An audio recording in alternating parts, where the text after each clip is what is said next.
Chapter 1473.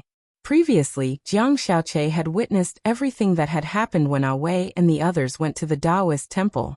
It was just that he didn't know what on earth had happened there.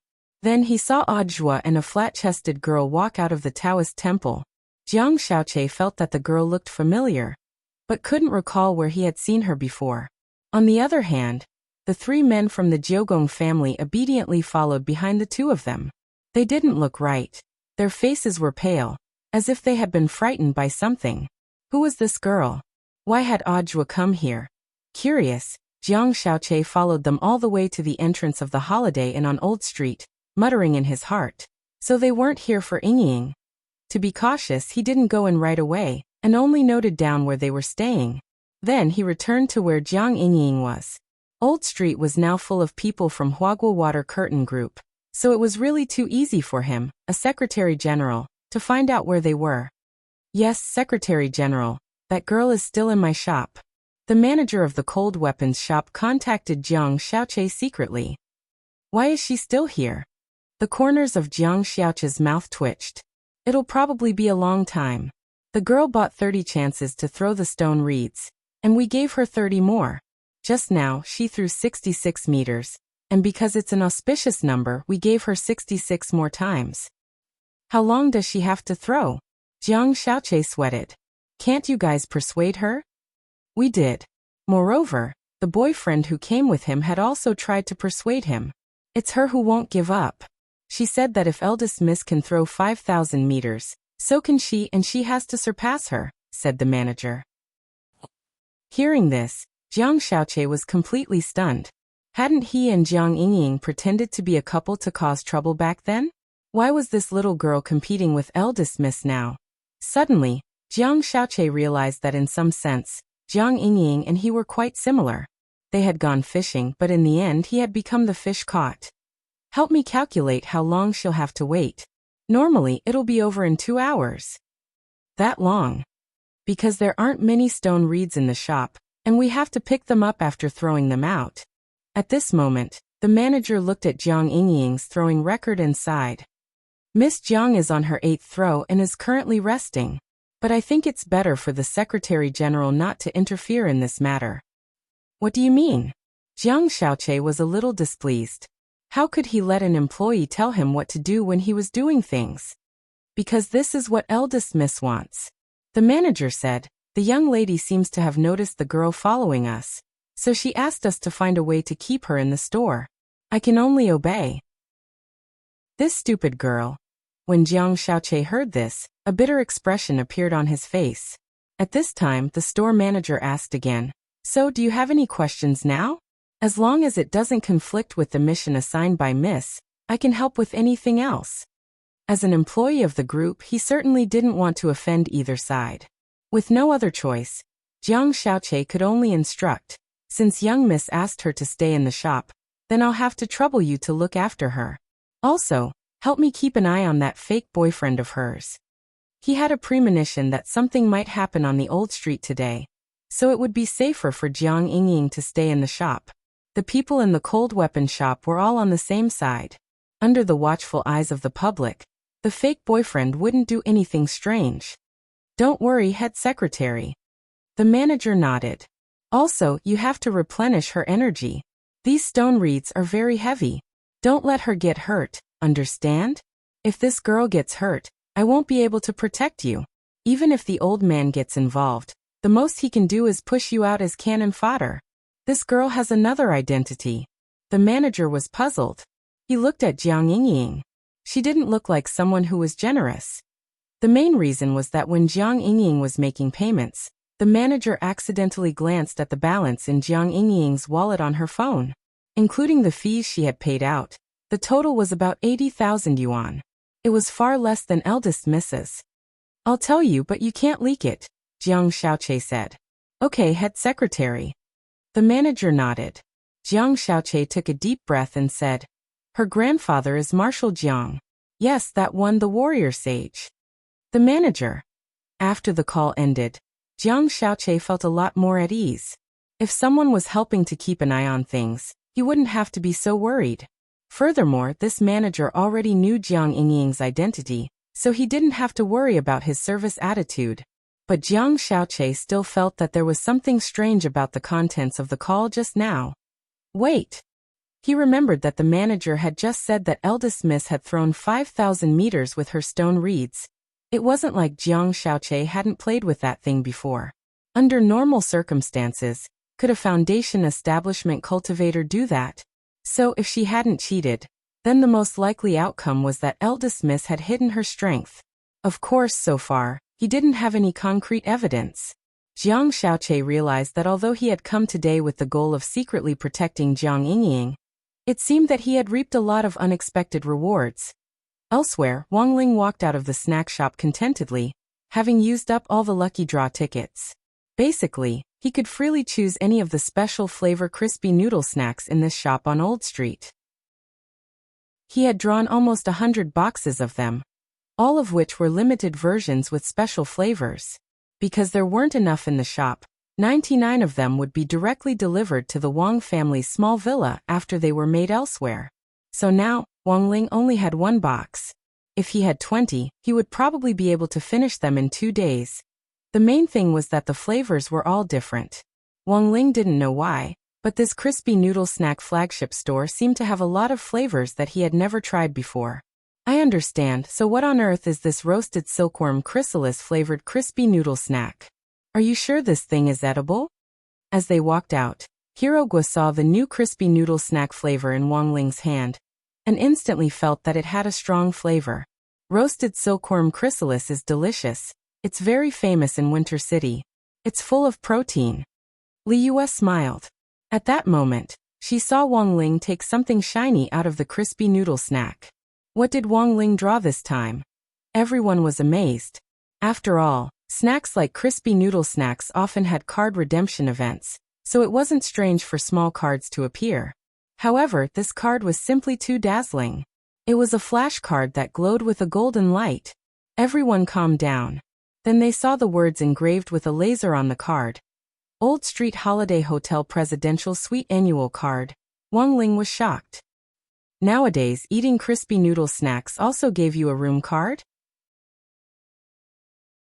Chapter 1474. 2F*** King. It really is a room card. Even crispy noodle snacks nowadays can draw this kind of thing. Hirogwa exclaimed. Hirogwa and Li Yue also stared in horror at this glittering golden card.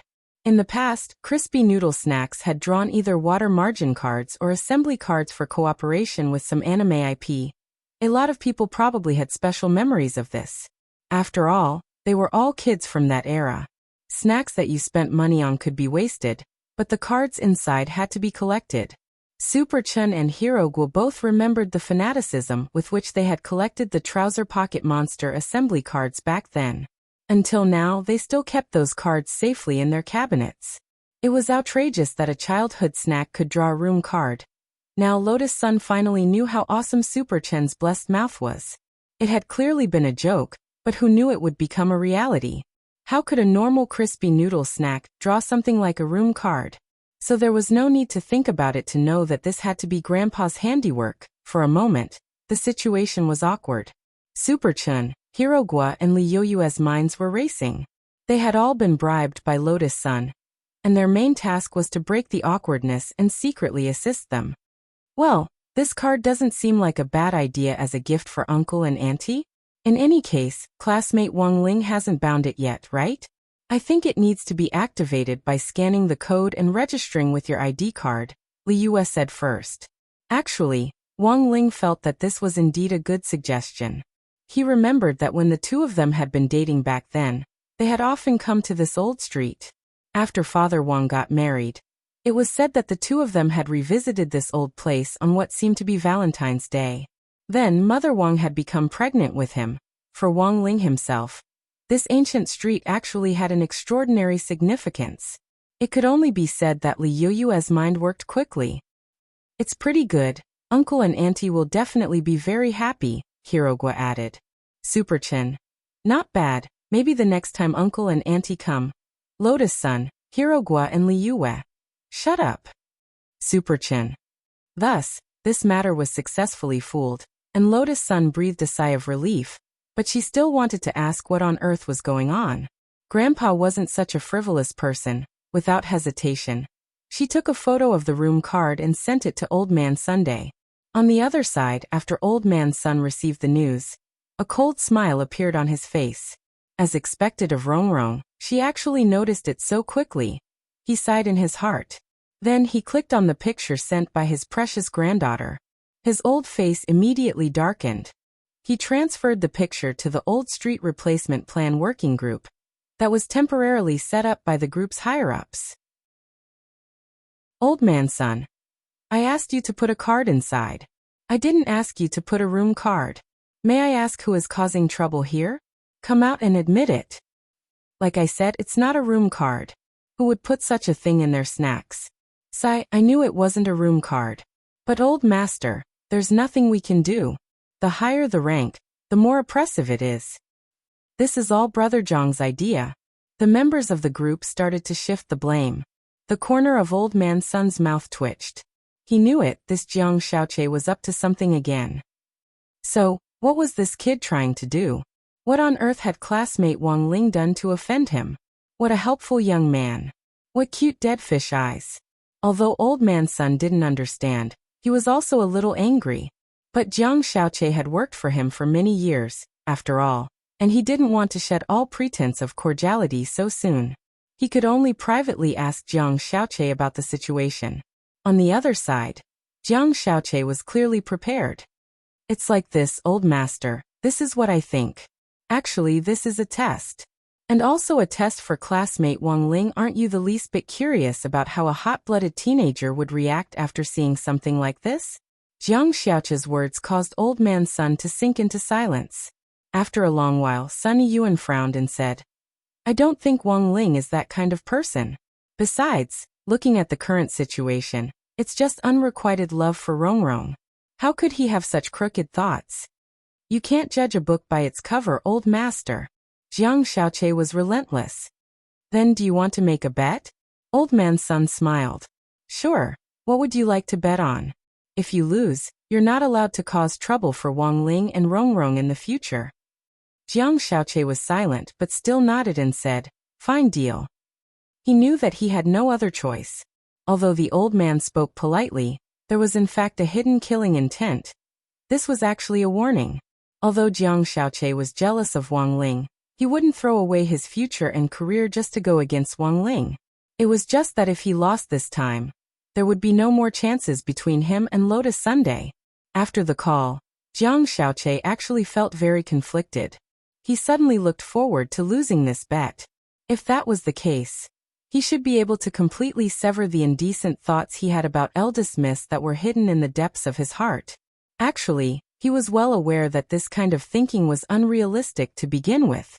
Maybe it was time for him to honestly find someone who also liked him, marry a wife and have children as soon as possible, and settle down.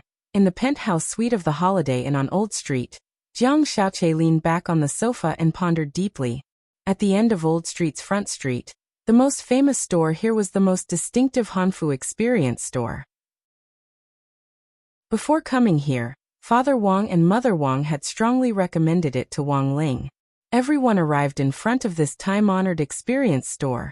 It actually wasn't big, but there were a lot of customers coming and going. When all was said and done, it was famous. The girls were always the most excited when it came to changing clothes.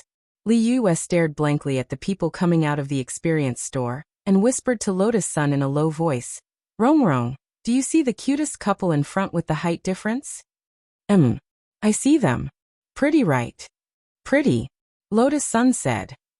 This Hanfu is very famous. It's a couple's Hanfu with a blue mandarin duck design, and it's very famous on Old Street, Li Yue said. Lotus Sun felt that this guy was hinting at something again. She also wanted to wear something like this with Wang Ling, but they weren't in that kind of relationship.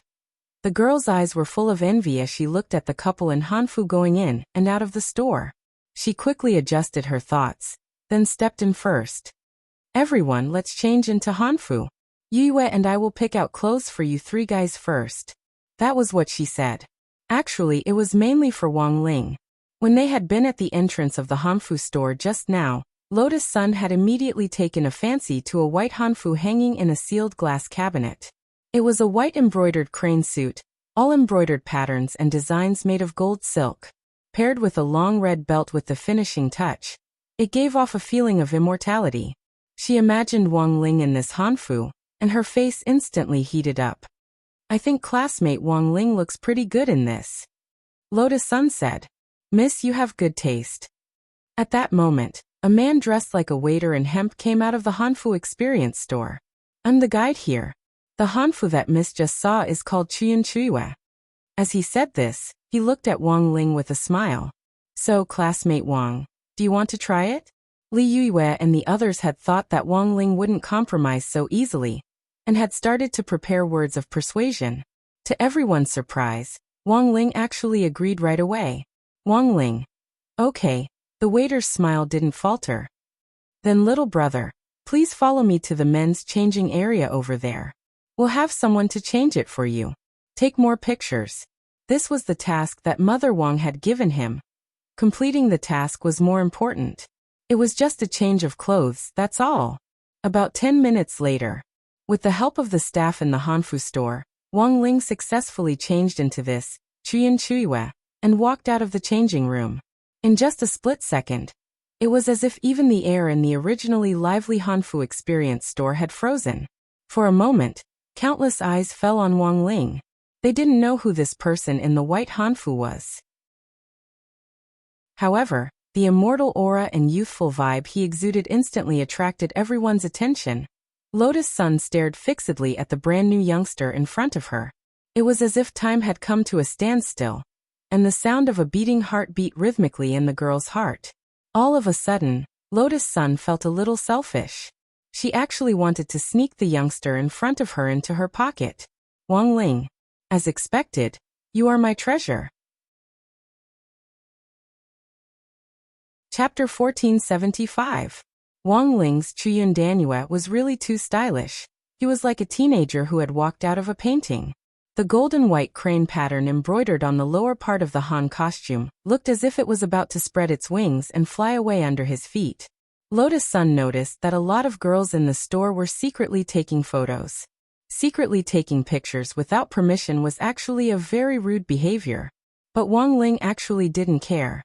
With the upgraded version of the Great Shielding spell, he felt very at ease. These photos looked normal for now, but if they were to be spread, they would automatically be censored. Furthermore, after the censoring was over, the memories of Wang Ling in these people's memories would gradually disappear. But while Wang Ling didn't care that much, Lotus Sun was clearly disgusted by the behavior of these people. "Classmate Wang Ling, wait for us in the VIP room." Then, Lotus Sun directly showed the waiter her privileged black card. Although the waiter was from Huagua Water Curtain Group, his acting skills were very good. After seeing the privileged black card, he was stunned at first, and then quickly put on a shocked expression. "Then please follow me." The VIP room in the Han Costume Experience store had separate men's and women's changing rooms, a lounge and special services, so there was no need to wait in line. The girl hadn't directly taken it out earlier because she had wanted to keep a low profile, but now she felt that she had no choice but to do it. The girls around them were looking at Wang Ling with burning gazes. Some of them clearly already had boyfriends, but they were still staring at him like they were infatuated. Didn't they have any sense of shame? And those men, they actually allowed their girlfriends to take photos of other boys. Lotus Sun felt her head heat up, and she hurriedly pulled Wang Ling's hand toward the VIP room. It wasn't until they entered the spacious room that the girl suddenly realized what she had just done. From the reception room of the Han Costume Experience store to the VIP room, it was about a dozen meters away. She had actually held the youngster's hand all the way.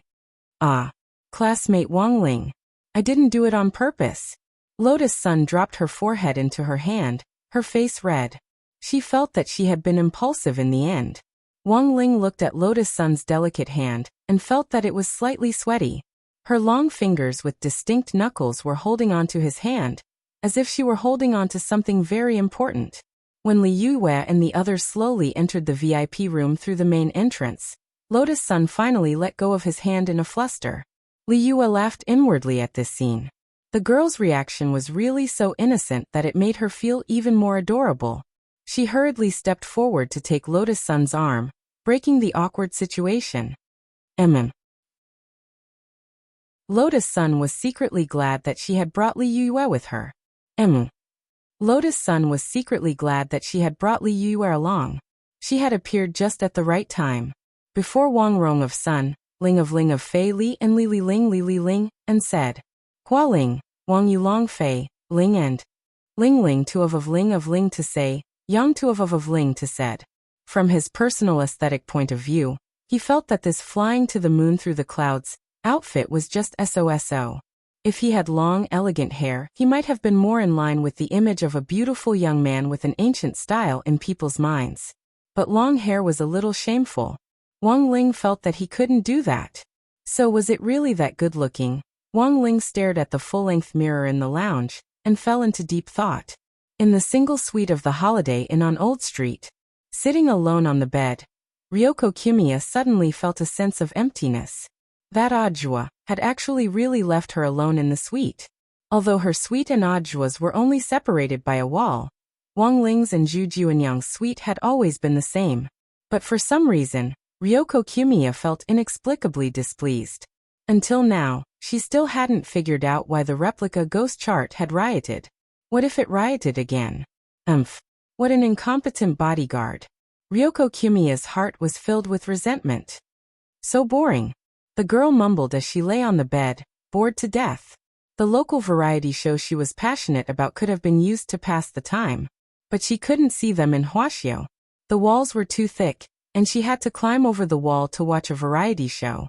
The most important thing was that it was illegal to climb over the wall now, and Ryoko Kimiya didn't want to cause trouble. It would be bad if she was caught and ordered to be deported. Without variety shows to pass the time, Ryoko Kimiya naturally wanted to make her life a little more fulfilling. This ancient cultivation cultural street was a famous scenic spot in Shanghai City. It wasn't easy for her to come here. But she could only hole up in the hotel to keep an eye on things, which was really too depressing. Actually, it wasn't like she couldn't go out. After all, Aoi and the other two guys were a lot more well-behaved than she had imagined. But Ryoko was afraid that Ajua would make fun of her. As the future heir of the Ryoko family, how could she not have this little bit of willpower? Thus, the girl could only endure it. At the same time, she secretly competed with Ajua in her heart. Ajua, let's see when you'll come find me. Next to Ryoko's room. At that moment, Ajua was leaning against the headboard with one hand as a pillow. Although there was a wall between them, he could hear the girl's voice very clearly. It also included the sound of her breathing. Ajua felt that this was a very subtle feeling. After hearing Ryoko Kimiya's murmur, he couldn't help curling his lips. He glanced at the clock on the wall and estimated the time. After checking into the single suite, he had deliberately given Ryoko the cold shoulder for a while. He hadn't expected the girl's patience to be stronger than he had imagined. Although she was complaining, she didn't directly rush over to knock on his door.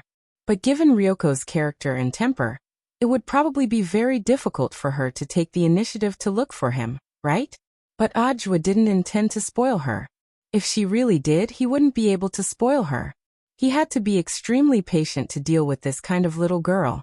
Then he closed his eyes and waited patiently. After who knew how much time had passed, he heard Ryoko Kimiya's breathing become more and more rapid, and he immediately knew that the girl's patience had probably reached its limit. Now she was just one step away. Ajua had a feeling that the next second, the girl would rush out and knock on his door. However, it wasn't the sound of the door opening that greeted him. Instead, it was a muffled thud. There's something wrong with that sound. This time, it was Ajua who couldn't take it anymore. He hurriedly got up and ran over to check out the situation. After swiping the MasterCard to open the girl's door, Ajua saw Ryoko sitting on the ground, clutching her left ankle with a pained expression on her face. "What's wrong?" Ajua asked.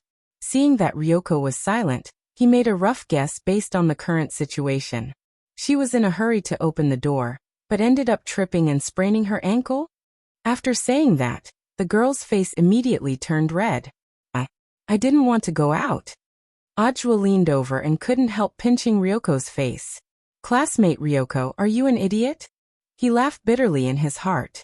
He had wanted to trick Ryoko. In the end, he hadn't expected that he would be the one being tricked. Don't pinch my face without permission. The girl protested softly. Oh, sorry. Ajwa smiled gently, then sat down cross-legged. As he spoke, he picked up the girl's left foot and placed it on his knee. Don't. It's the bodyguard's responsibility to give emergency medical treatment to the employer. It's just work. Classmate Ryoko, don't misunderstand. Ajwa looked at Ryoko and asked earnestly, so where does it hurt? Please tell me. Chapter 1476. Because he had been in the Immortal Police Special Operations Unit for a while, Ajwa had only been an ordinary member of the unit during that time. But he had already accumulated valuable learning experience. The Immortal Police at the basic level generally wouldn't be directly assigned to dangerous charge missions, and would instead prioritize medical soldiers. Before Ajwa had been officially transferred to the front line, he had been the son of the stars in the army, and his healing ability had been astonishing. He could even perform first aid on broken arms and legs, let alone this one who had only sprained her ankle. Ajwa carefully probed the area where Jamiya Ryoko was in pain, and moved his fingers little by little. When he touched the core of the pain, he clearly felt the girl suddenly twitch in pain. This was a conditioned reflex. Is it here? With a focused expression, Ajwa separated a strand of dark blue spirit energy from his fingertips. Then, a cold energy seeped into the skin of the girl's ankle, and seeped in little by little. Ajwa secretly rejoiced in his heart that the situation wasn't too serious. According to his original plan, he had wanted to trick Jamiya Ryoko into knocking on his door, and then take advantage of the situation to take a stroll on the old street. Earlier, he had seen the Flying in the Moon Through the Clouds photo that Wang Ling had sent him in private. His Shifu was too handsome. Ajwa's heart itched when he saw it. Thus, he had started to fantasize about Jamiya Ryoko in Han Chinese clothing. It was only now, when he was treating Jamiya Ryoko, that he was startled to realize something. The most profound trick in the world was that there was no trick. Feelings are a very mysterious thing. When your heart is trapped by a person from the beginning, you are already on the passive side. And the emotionally passive were often the hardest to deal with. So when Ajwa discovered that he liked Jamiya Ryoko, he instantly felt how difficult it had been for Lotus Sun. While he was pondering this, Jamiya Ryoko suddenly asked something out of the blue. Is your relationship with Lotus Sun very good? It didn't sound like much at first, but to Ajwa, it sounded a little like a test of his will to live. Why are you suddenly asking this question? He stared unblinkingly at Jamiya Ryoko's foot, and tried his best to remain calm. I see that you seem to be quite proficient in healing spells, so I thought of a piece of gossip from a while ago. Kwamiya Yoshiko said. I remember that Miss Sun suddenly fell into a coma for no reason for a while. That's true. Ajwa nodded. Then, those tabloid media outlets reported that you seemed to be very concerned when she was unconscious. He went there several times in a row. I suspect that you two are dating, Kamiya Ryoko said. Hearing this, Ajwa burst out laughing on the spot. Now these gossip marketing accounts were really ridiculous. How would he dare to fall in love with his master's wife? Even if he was given 10,000 guts, he still wouldn't dare. Looking at your reaction, it seems that there is no relationship between the two of you? For some reason, Kamiya Ryoko felt that her mood suddenly improved. She had been observing Ajwa's first reaction. Usually the first reaction is hard to fake. Furthermore, Ajwa didn't have any other expression on his face. In Kamiya Ryoko's eyes, this reaction was very real. She's just my junior sister, and old man Sun took a lot of care of me before. The Alliance of 10,000 Schools election is coming up, do you understand? Ajwa smiled. That was all he could say. Kamiya Ryoko wasn't stupid. From what Ajwa had said, the reason why he was so concerned about Lotus Sun was partly to return a favor to Old Man Sun, and partly because he wanted to win votes for the election. This reason could be said to be impeccable, and without the slightest loophole. After talking for a while, the girl realized that this man in front of her, who had been portrayed as a liar in the Kamiya family, was unexpectedly very honest. Unexpectedly, he was very honest. Logically speaking, there was no need for him to explain it to her so clearly. Kamiya Ryoko was suspicious. She folded her arms and stared at Ajwa. I'm your junior sister now. Do you treat all your junior sisters like this? I won't run over to treat some junior sister. Ajwa shrugged helplessly, then pinched the spot where the girl had hurt the most. The sharp pain from the sprain had completely disappeared. Mission accomplished. Ajwa got up. You're leaving just like that? Kamiya Ryoko also got up from the ground and looked at Ajwa's back with an earnest look in her eyes. Ajwa turned his head slightly, and out of the corner of his eye, he could see the words, I want to go out, written all over her face. What? You want me to stay? No way, Ajwa sighed, and in the end he went along with the girl's wishes. It's going to be evening soon. I remember that there's a fountain show in the center of the old street at night. Do you want to go together? Who wants to go with you? If I have to go, I'll go alone. Kamiya Ryoko snorted. She took Ajwa's suit jacket from the hanger and put it on. Then put on her shoes and walked out of the room. As for you, you just need to fulfill your duty as a bodyguard and protect me from a short distance away. Behind her, the corners of Ajwa's mouth rose wildly. After saying so much, in the end, she still wanted him to accompany her. Elsewhere in the cold weapons shop, Jiang Yingying lay on the mat, her forehead drenched in sweat. She felt that her arm no longer belonged to her at all. Even the makeup on her face was ruined, and her wig had fallen off. Jiang Yingying had spent a long time putting on this disguise in the morning. Now it was completely gone, and Jiang Yingying's true appearance was revealed. Since the morning, the girl had tried everything she could, and the highest record she had achieved was 892 meters. To be honest, this record was in fact very astonishing. Looking at it, the shop manager was sweating inwardly. After all, she was Battle Saint's granddaughter. 892 meters was still a long way from the first prize. But if she cashed in these small prizes, she would have earned back all the money she had spent on participating in the stone reeds throwing event, and would even have some left over. The most important thing was that Jiang Yingying didn't know why, but she still hadn't finished throwing. Miss Jiang, you still have 19 throws left. I think you've already reached your limit today. How about saving it for now? Next time? By this time, the shop manager had already completed his task. Through precise manipulation, he had used his own method to keep Jiang Yingying in the shop. So you can save. Why didn't you say so earlier? The girl complained endlessly. She had wanted to leave long ago, but hadn't expected that there would be a save function. It's our negligence, Miss Jiang. The shop manager smiled slightly, then took out 2 special coupons and handed them to Jiang Yingying. This is an extra compensation. Don't tell me they're giving me more chances. Absolutely not. The shop manager said, these are the coupons for deluxe single suites at the Holiday Inn on Old Street. With the coupons, you can enjoy 1 night of hotel service for free. Also, all the entertainment facilities and beauty programs in the hotel are free for a limited time. But why 2 single suites? This hotel is the hottest. The double suites are already fully booked. Please forgive the inconvenience. The shop manager smiled. These 2 coupons were prepared by Jiang Xiaoche for him to give to the girl after the event. And when Jiang Yingying arrived, she would discover. These were 2 deluxe single suites. One was on the 1st floor, and the other was on the 4th floor. They were 2 rooms that weren't even close to each other. Thank you very much. Jiang Yingying thanked him. Miss Jiang, take care. Come again next time. This was a free bargain, and it made her feel very good. Although it looked like she had spent a lot of money today, it actually didn't seem like a big loss. When she left the cold weapons shop with Wei Ji, she realized that it was almost evening. Oh no! Wang Ling! Jiang Yingying dropped her forehead into her hand. She had been so focused on competing with Lotus Sun that she had completely left the task of following Wang Ling to Wang Ling. You're too tired today, rest early. It would be a waste not to use these hotel coupons. That's true. Jiang Yingying smiled. I really troubled Brother Xiaoji to accompany me all day. Don't mention it. Wei Ji shook his head. The 2 of them walked side by side to the hotel. At this moment, Jiang Yingying was completely unaware that a man in a checkered shirt was secretly following her from behind.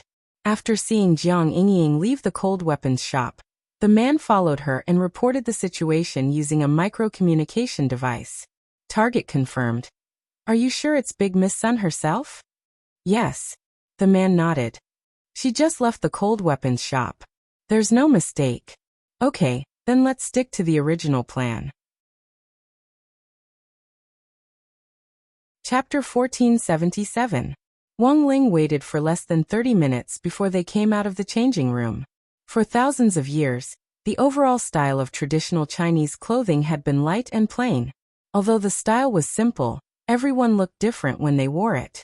When they wore it, it gave off a faint artsy vibe, as if they had traveled back in time to the past. This was also the reason why traditional Chinese clothing was sought after by so many young people in modern times. The traditional Chinese clothing that Li Yue had chosen was called Red Maple of the Ages. It was a red robe with maple leaves and white rust patterns that symbolized raging fire. From Wang Ling's point of view, this red traditional Chinese clothing really matched Li Yue's temperament.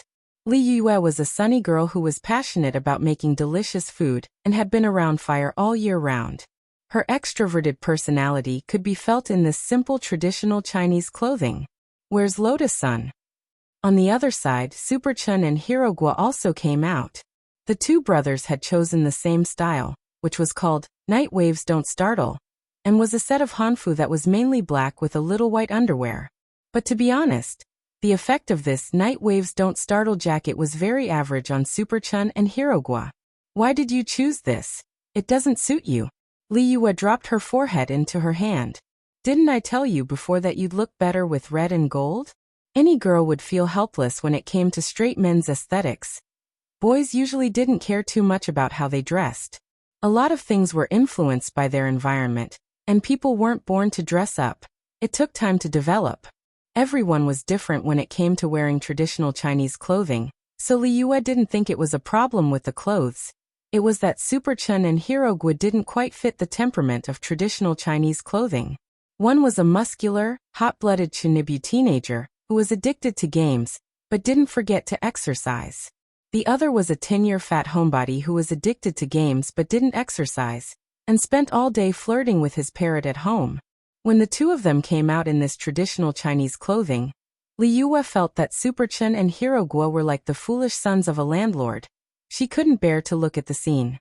It's mainly because old Guo doesn't have a suitable size, and this unshaken Night Waves is the only one. It can't be helped. In order not to embarrass old Guo, as his brother, of course I have to accompany him. Super Chun wrapped one arm around Hero Guo's neck and grinned. Of course he knew that this Han costume didn't really match his temperament, but he didn't care too much whether it looked good or not.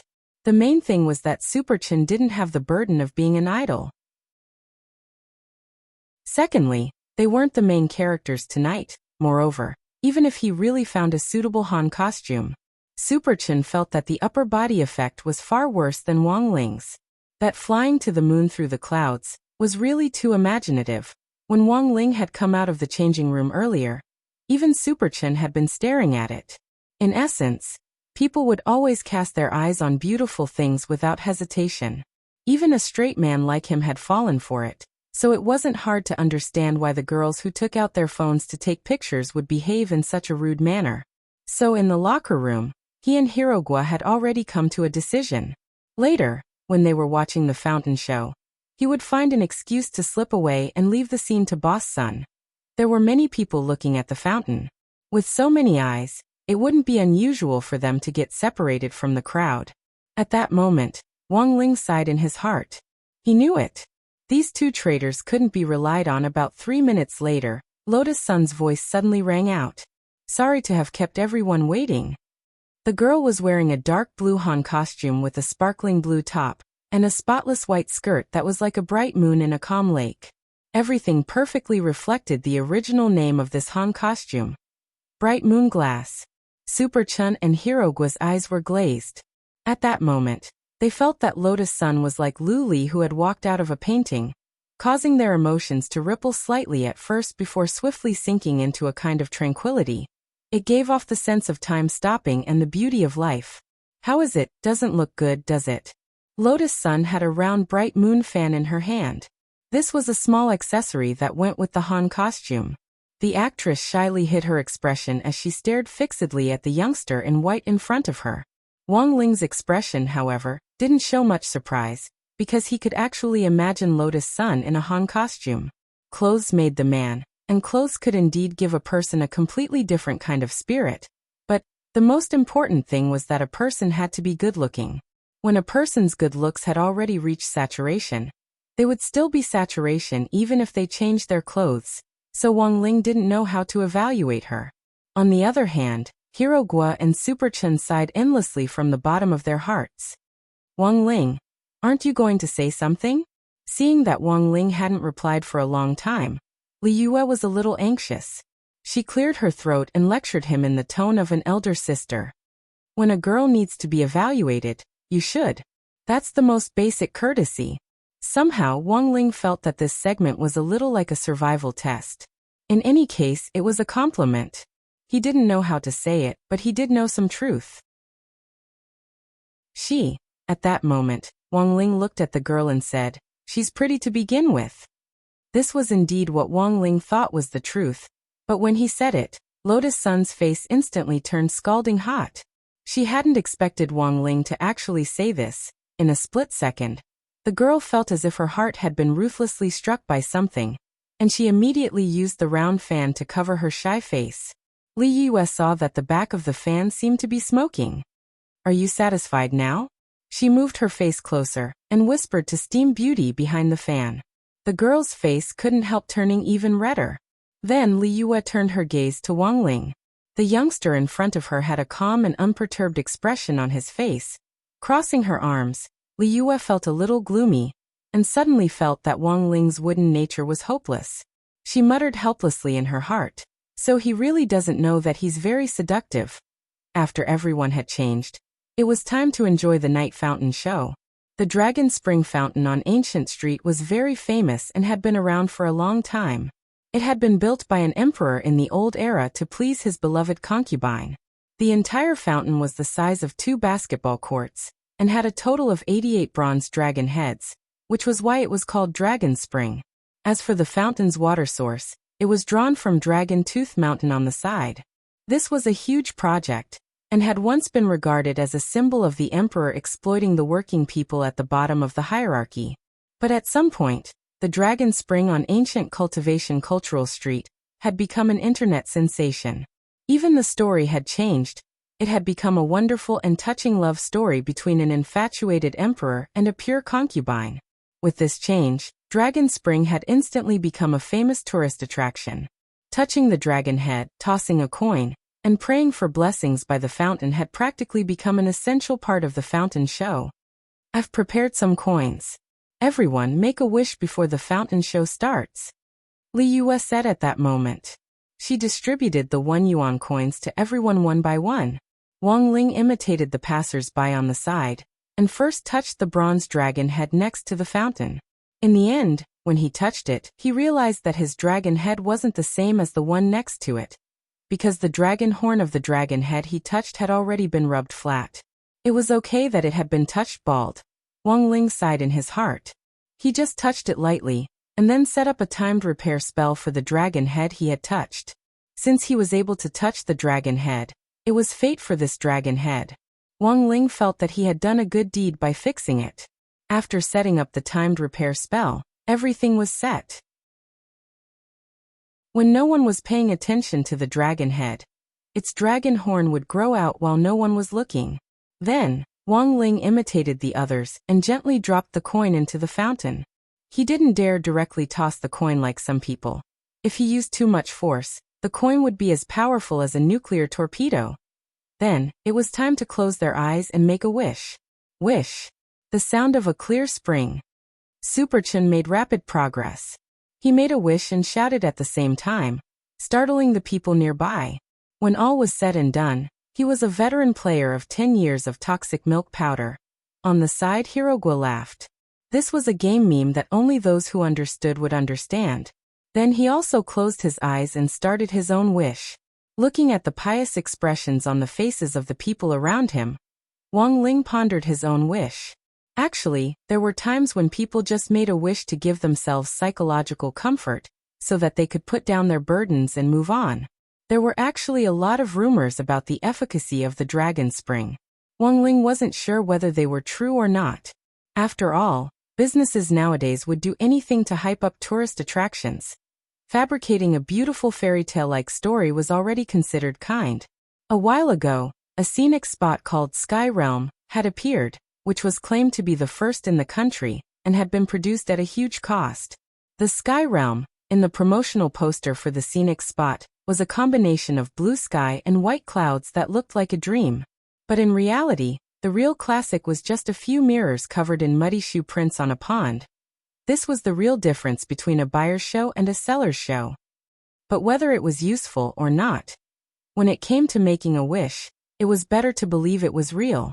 You still had to have a dream. What if it came true? And so Wang Ling closed his eyes. And he didn't open them for a long time.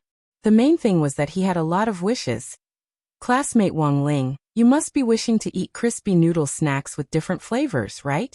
Looking at the earnest expression on the youngster's face with his eyes closed, Lotus Sun smiled sweetly. Then, she also closed her eyes and piously made her wish to the dragon spring. Her wish was, no matter what Wang Ling wished for, it would come true. Just in time. On the other side, Ajua and Jiogong also arrived at the scene. They had also changed into traditional Chinese clothes and were here. What was worth ridiculing was that they were wearing the same style. They had both chosen the traditional Chinese clothes called Purple Gold Galaxy. Jiogong Ryoko had chosen the traditional Chinese clothes in the changing room, and hadn't gone through with Ajua earlier. Even under these circumstances, it was still a coincidence. The pattern of the male version of the Purple Gold Galaxy were different from the female version. However, the highly similar color scheme made them look like a couple when they stood next to each other.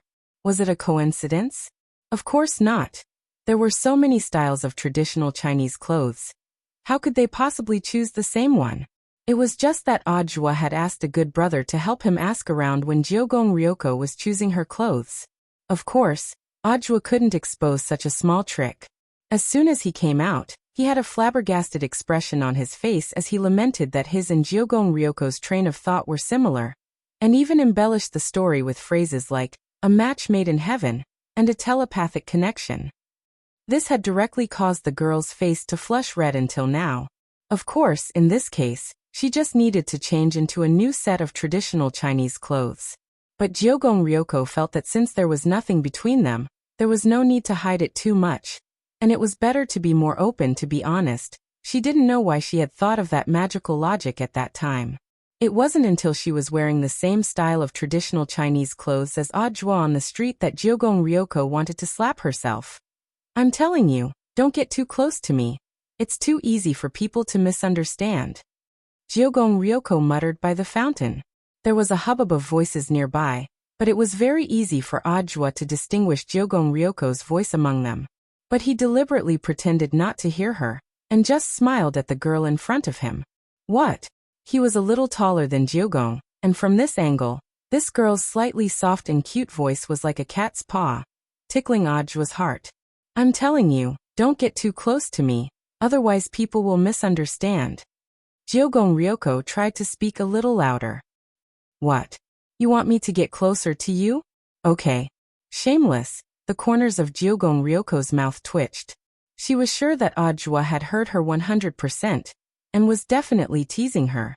The girl clenched her fists with all her might, trying not to flare up. Then she straightaway stood on tiptoe, intending to speak directly into Ajua's ear.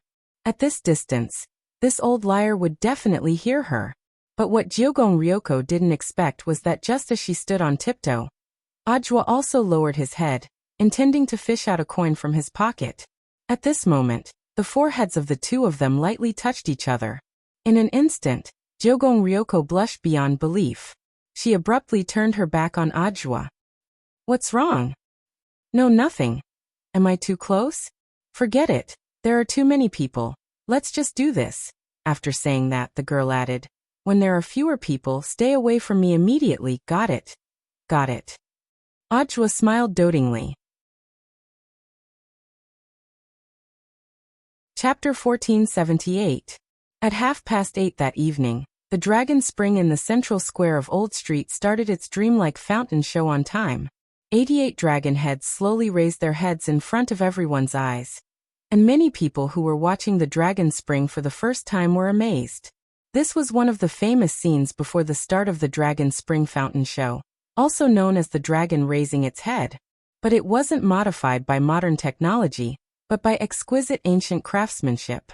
In the old era, to be able to develop such a high-tech fountain through mechanical design, it could only be said that the engineer who had built the Dragon Spring back then, he was indeed an extraordinary talent. However, there was still no definite answer to the question of who the creator of the Dragon Spring belonged to, and history experts debated endlessly. But there was one point of view that was unified, and that was that these history experts still believed that the descendants of the creator of the Dragon Spring must still be in this world. The splendid lights, combined with the beautiful spray of water from the copper dragon heads combined with classical music, formed a fine seven-colored mist in the air, giving people the illusion that they were in an illusory world. Countless columns of water towered into the clouds, sometimes domineering and magnificent, sometimes graceful and graceful, sometimes light and lively, and sometimes ringing like a great bell. All kinds of changes stirred the hearts of the onlookers. For a moment, the couples by the fountain embraced each other, and everyone tacitly quieted down as they quietly watched the fountain show in front of them. Looking around, Ryoko Kyuko suddenly realized that the scene seemed a little awkward. Next to her, the couples were almost all hugging each other, which made Ryoko's face darken. It was just watching a fountain. Was that necessary? It wasn't like they were on the Titanic. If they wanted to nibble, why didn't they do it in bed? You don't look very happy? Do you want a hug? Ajua's voice sounded at that moment. How am I unhappy? Ryoko said. Also, you were clearly behind me. How could you have seen my expression? I could tell from your aura, Ajua said.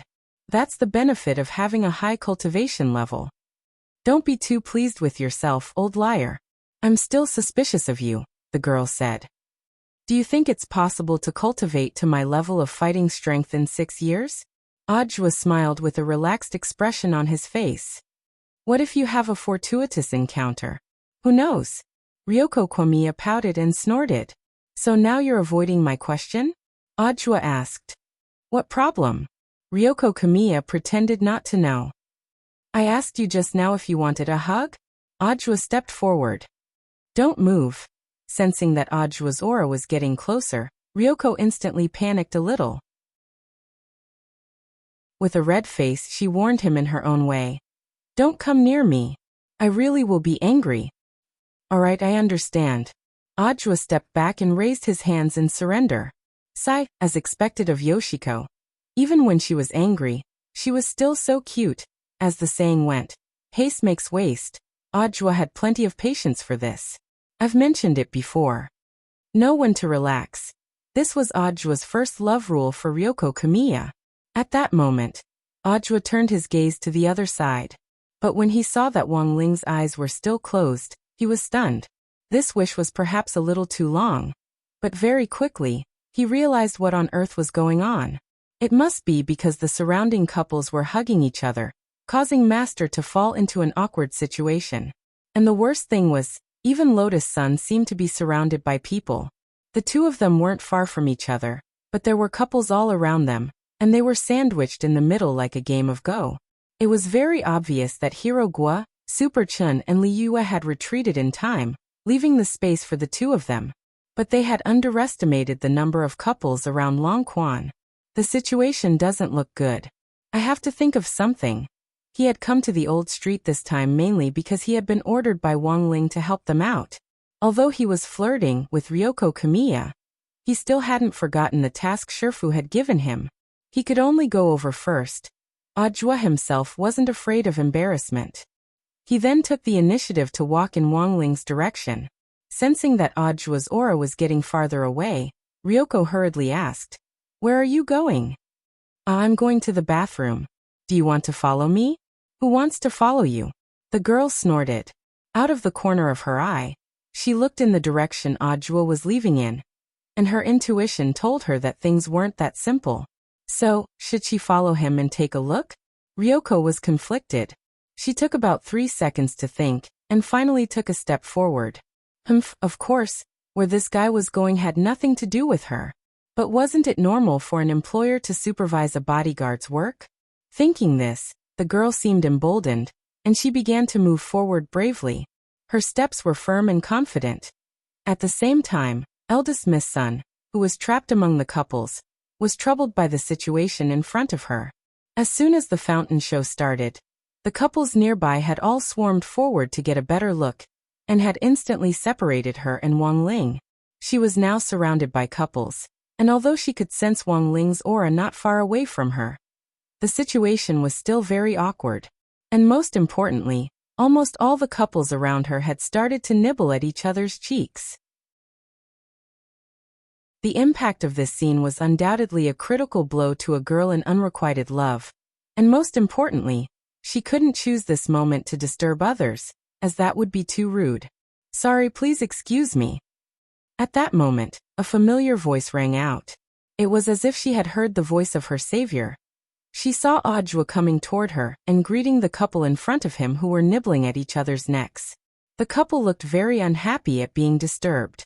The man was a big guy with a tattoo on his arm, and he had an unhappy expression on his face. "Who are you?" "Sorry, I just wanted to excuse you. My junior sister got separated inside." Audiobook said very politely. "School-style role-playing, how interesting." The tattooed man chuckled. "Bro, where did you find this student? Introduce her to me." "Don't you already have a girlfriend?" Audiobook frowned, feeling a little uncomfortable. It wasn't just him. When the people nearby heard this tattooed man's words, they all stopped what they were doing and looked over one after another. This was too scummy. "It's a consensual thing, it's just for fun. My partner never minded." Saying this, the tattooed man lifted his girlfriend's chin, a fierce light in his eyes. "Isn't that right, HM?" The girl lowered her head, not daring to look him in the eye. Audiobook could clearly sense that she was afraid. Perhaps even the matter of becoming her girlfriend had been one-sidedly coerced by the other party? Audiobook didn't have any proof of this, so he didn't care, but the man in front of him was really hateful. Unfortunately, this was a public place, and it wasn't convenient for Audiobook to make a move. After all, he was still a public official. Although the other party was hateful, if he made a move here and someone filmed it and posted it online, who knew what kind of trouble it would cause? "Sorry, excuse me." At that moment, he heard Lotus Sun's voice. Because of Audiobook's intervention, the couples around them stopped what they were doing and turned their gazes over to watch the show. Lotus Sun hurriedly seized the opportunity to circle around to Audiobook's side from another direction. Audiobook hadn't expected that his goal would actually be achieved just like that. He had wanted to go over and pull the girl out, but hadn't expected to indirectly resolve the situation instead. Lotus Sun had heard what the tattooed man had said earlier. As a girl, she was naturally very unhappy. She stared at the tattooed man and tried hard to restrain the sword chi that was ready to burst out of her. "You'd better correct your attitude." "What? Is this the junior sister you were talking about?" The tattooed man was amused and looked at Audiobook. "She's not bad looking, like an idol star. How much for a night?" When he said this, a lot of people nearby felt a surge of anger in their hearts. Quite a few boys in the crowd had already rolled up their sleeves and were ready to gang up on him. Then, he plopped down on a certain bronze dragon head that had been touched bald and sneered. "Today I'll be sitting here. I want to see who dares make a move on me." The tattooed man had a high and mighty attitude. As he sat, he pulled his girlfriend to him and held her tightly with one arm. It seemed to be a threat, and many of the young men who wanted to step forward and beat him up hesitated. They were worried that if they pushed too hard, this scumbag might hurt the girl. "He's really too arrogant. This is too much. That girl must have been coerced. Should we call the police?" "But he hasn't done anything yet. There's no point in calling the police, right? Hey, is there no one who can come out and punish this scumbag?" The girls around them were also very angry, and then they closed their eyes and started to make wishes to the dragon spring. Then in the next moment, the tattooed man screamed like a pig being slaughtered. What was going on? One by one, the girls who had been making wishes opened their eyes. The tattooed man, who had been so smug earlier, had fallen down in front of the dragon spring, clutching his butt. 2 bloody holes had appeared in his butt from the dragon head's horns. What the hell? Everyone's eyes were filled with horror. The originally bald dragon head had actually grown horns again. It must be classmate Wang Ling. Lotus Sun instantly understood something. With a smile on her face, she instantly felt much better. As expected of Shifu, Ajwa couldn't help laughing.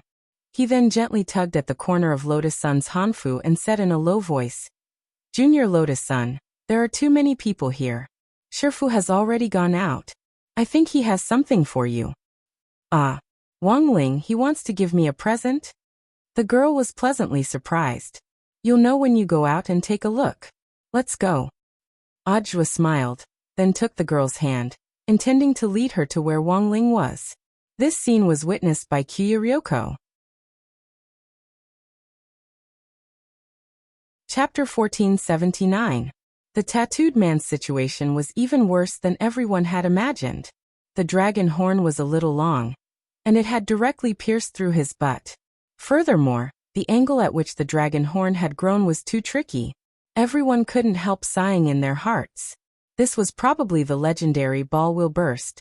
The originally bald dragon head suddenly grew 2 pairs of horns as it punished the scumbag in front of everyone. Such a scene could not be said not to be gratifying. A lot of people at the scene were alarmed by this miraculous phenomenon. A lot of materialists didn't believe in making wishes to begin with, but after seeing this scene with their own eyes, they all threw their coins at the dragon spring and piously made wishes. And so the second wish ceremony began. The scene was dead silent. Everyone put their palms together, faced the dragon spring, and closed their eyes to pray. But no one called an ambulance. The tattooed man lay on the ground with his butt sticking out in the air. His face was pale from the pain, but he already had no energy left to speak. As for the girl he had coerced into becoming his girlfriend, she had already left the scene. The dragon horn had pierced the tattooed man's butt. Although Wang Ling had cast the spell, it really hadn't been calculated in advance, and was purely an accident. Evil people would be tormented by evil people, and retribution would come sooner or later. So sometimes people shouldn't have no bottom line. On the other side, Ryoko Q's resentment had already begun to spread. It turned out that a woman's sixth sense was really scary. Moreover, Ryoko's sixth sense was innately accurate. At the same time, it was a label that Ajwa had always ignored. An indescribable anger welled up in Ryoko's heart. Sure enough, a leopard couldn't change its spots. An old liar was still an old liar. What happened to going to the washroom? Why had she come to this place? Furthermore, she was actually holding the hand of Lotus Sun, whom she had always regarded as her rival. Ryoko did her best to calm down, because if she looked angry now, it would mean that she actually cared a lot. She didn't want to show an expression of menstruation disorder in front of this old liar. Thus, her eyes narrowed slightly, and she used the round fan in her hand as a cover as she stealthily followed Ajwa from behind. As the saying went, catch someone dirty, catch adultery. No, strictly speaking, this didn't seem to count as catching adultery. This time, they were just looking for evidence that Ajwa had left his post without permission. As a bodyguard, he actually used the excuse of going to the washroom as an excuse to cheat on someone else. This was too much. Ajwa held Lotus Sun's hand all the way until they were out of the crowd. There were too many people, so bringing a girl along was actually a gentlemanly behavior.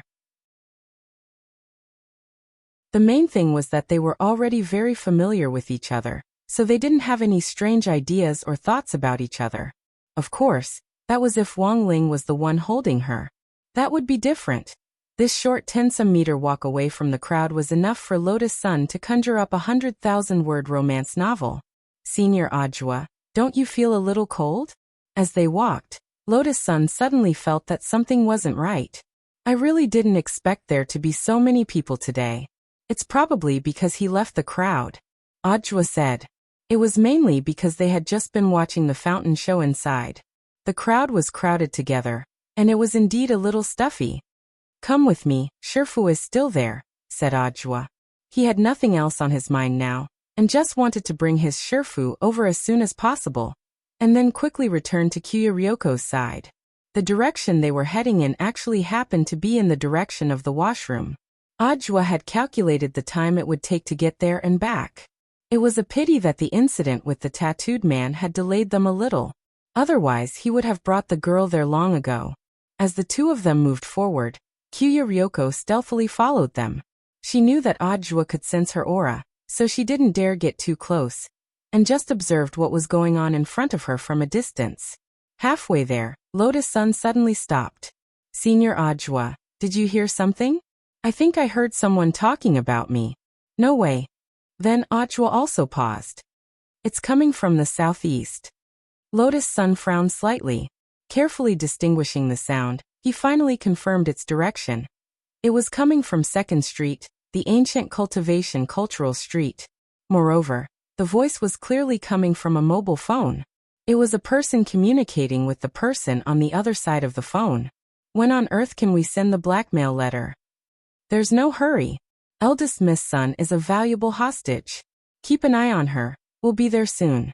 I wonder how much Huagua Water Curtain Group is willing to pay to ransom her, hee. What about this guy who was caught with us? Did you see his face?" "Yes." At that moment, the voice of the person on the other end of the phone suddenly turned gloomy. "There's no other way.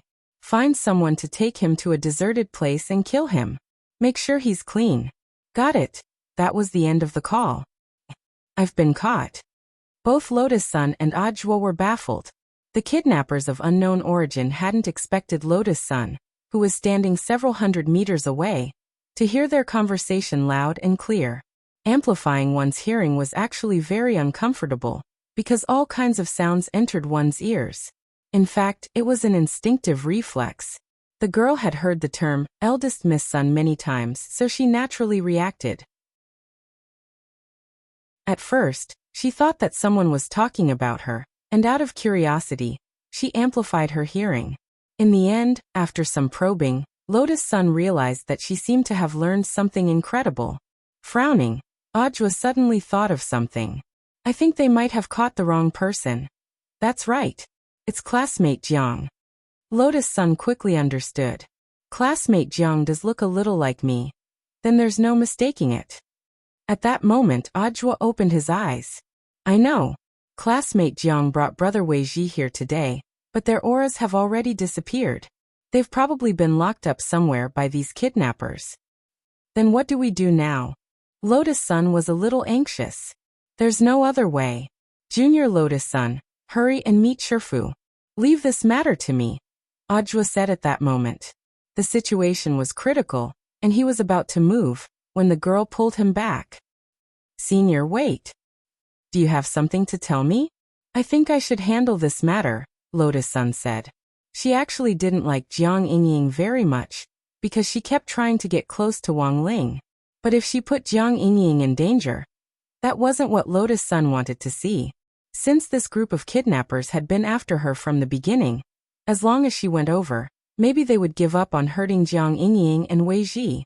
In any case, these kidnappers probably couldn't hurt her. After a few seconds of silence, Ajwa finally respected the girl's opinion. "Very well, then be careful, junior sister. I'll leave classmate Jiang Yingying to you. I'll explain the situation to Shifu. I'll be back soon." Lotus Sun nodded, then quickly ran in the direction she had heard earlier. When Ajwa came back to his senses, there was only the alluring figure of a young girl left in front of him. But at that moment, he noticed that the air around him seemed to have turned colder. Behind him, Kamiya Ryoko secretly narrowed her eyes as she watched him from a distance. The hidden bitterness emitted from it was so cold that no one dared to get close to it. Kamiya Ryoko didn't know whether this little friend had a lot of questions. But right now, there were indeed a lot of questions. She wanted to know who on earth that Jiang Yingying was. Listening to Ajwa's tone and how he called her a classmate, she should also be a girl studying at number 60 high school? A liar was still a liar. While watching the fountain show, he had actually hooked up with 3 junior sisters in a row. Shameless. Big liar. At that moment, Kamiya Ryoko finally couldn't take it anymore and shouted angrily at Ajwa's back in the distance. Chapter 1480. This roar startled countless gazes on the old street, and turned towards Kiyomiya Yoshiko. The girl was so angry that her breasts bulged, even though she didn't have breasts that could rise and fall. Ajwa had never seen Kiyomiya Ryoko so angry. She must have roared with all her might. Perhaps to Kiyomiya Ryoko, the lethality of this roar was as shocking as a battlefield roar. But Ajwa wasn't afraid at all. Yoshiko was so cute that he liked her even when she roared. But Ajwa had miscalculated when Kiyomiya Yoshiko caught up with him. He was too focused on helping his master out of trouble, and guiding his mistress to meet up with his master. Due to a moment of carelessness, he didn't even notice that he was being followed. Although he wasn't afraid of the girl's roar, when he saw the tears in the corners of Kiyomiya Ryoko's eyes, his expression instantly turned serious. From the looks of it, the problem was rather serious. This little girl is really angry. Sighing silently in her heart, Ryoko Kiyomiya turned around and ran in the opposite direction. Seeing this, Ajwa dashed forward to give chase. "Jiogong!" he shouted as he ran, not because he was afraid of anything, but because he was worried that the girl would hurt herself in the crowd.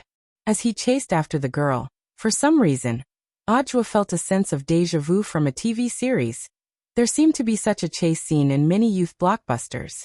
It was just that Ajwa hadn't expected that when his youth had already expired, he would still have to chase after a girl in front of so many people. Thus, in the next 20 minutes, as Ajwa chased after her, Kiyomiya Ryoko ran at the same time. He could catch up with her, but he was afraid that if he ran too hard, he would hurt her. After chasing for a full 8 streets, from the 2nd Street to the 10th Street area, the girl in front of him finally stopped. Because Kiyomiya Ryoko suddenly realized a problem. That was, even though Ajwa's realm was higher than his, there was still a huge gap between their physical abilities. That was to say, if she continued to run, she would run out of strength, and Ajwa would catch up to her sooner or later. Only God knew if this old liar would do something strange when his physical strength was damaged. In fact, after running for so long, Ryoko had calmed down a lot. Because in essence, she and Ajwa only had an employer-employee relationship. Even if this old liar had a messy private life, it had nothing to do with him. As the employer, the most she could do was condemn this kind of behavior from a moral point of view. "Classmate Jiogong, you're not running anymore?" Ajwa asked with a smile. He chased all the way to 10th Street, and there were significantly fewer people around. The closest witness to them was a fruit stall owner, who was nibbling on a watermelon. To be honest, Ajwa hadn't expected a girl with such a flat chest to actually be able to run so fast. From a fluid dynamics perspective, the streamline of a flat chest wasn't outstanding, so it should have increased air resistance. But after thinking about it, he instantly understood. Perhaps it was because it was too flat, causing the quality to decrease. Under normal circumstances, Ajwa would definitely use this as a joke, but now clearly wasn't the time. The girl in front of him didn't seem so angry anymore, but Ajwa still sensed a hateful gaze from Kiyomiya Ryoko. Just like when she had come to the headmaster's office to question him a few days ago. Ryoko Kiyomiya crossed her arms, and her voice reverted to that of a cold young lady. "Junior son, Junior Jiang. How many junior sisters do you have?" Hearing this, Ajwa actually wanted to laugh a little in his heart, because the smell of jealousy was really too strong. But the girl in front of him didn't seem to realize it. Why did he like this girl so much? "I think classmate Kiyomiya must have misunderstood something," Ajwa said. "I used the excuse of going to the washroom to look for junior sister Lotus Sun on the way. But at the time, junior sister Lotus Sun was squeezed among the couples and looked very troubled. That's why she asked me to do her a little favor and bring her out. The people on the side were all kissing, and girls are shy and didn't want to disturb them." "This is also to return a favor? For the election?" Kiyomiya Ryoko snorted. "Yes, it's to return a favor, but it's actually a favor from classmate Kiyomiya," Ajwa said. As an excellent planner, he had naturally been looking for a way to make the two of them work together after learning that the relationship between his Shifu and Kiyomiya Ryoko wasn't very harmonious. In fact, as he had been running just now, Ajwa had indeed thought of a brilliant plan. "I owe her a favor? Are you kidding me?" Kiyomiya Ryoko had an incredulous expression on her face. I actually asked junior sister Lotus-san to use her family's power to arrange the rooms for Aoi and the other two, as well as the witness protection plan, Audra said. Of course, this explanation was different from the actual situation, but when you thought about it carefully, there was nothing wrong with it. This hotel was originally a property of Huagua Water Curtain Group, so the implementation of the witness protection plan was inextricably linked to Huagua Water Curtain Group. This was an unassailable reason. Even if Kamiya Ryoko investigated it later, the conclusion she would reach would be the same. While he had been chasing the girl, Audra had already written a text message to Lotus-san, and had been prepared in advance to collude with her in case the cat was out of the bag. Although she was skeptical about this answer, Kamiya Ryoko felt a lot more comfortable. Did I say I wanted her help? Audra looked at her with a firm gaze and said, so I'll do everything for her. I begged her for a long time for you. Kamiya Ryoko flushed. Spineless. You can investigate what I said later. Are you satisfied now? It's getting late, go back and get some rest, Audra said. Wait. There's still another junior sister you haven't told me. Who on earth is that Jiang Yingying? So there's something classmate Kamiya doesn't know, Audra said. According to the clues I just received, classmate Jiang Yingying has been kidnapped. But in fact, this group of people came for junior sister Lotus-san. How could it be wrong? At first glance, classmate Jiang Yingying and junior sister Lotus-san do look a little alike.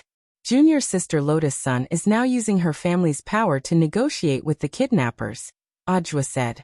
He realized that the term family's power was really useful, and could perfectly explain a lot of things. So that's how it is. Kamiya Ryoko frowned and looked very concerned. Then how is Lotus-san? Are you worried? Who's worried about her?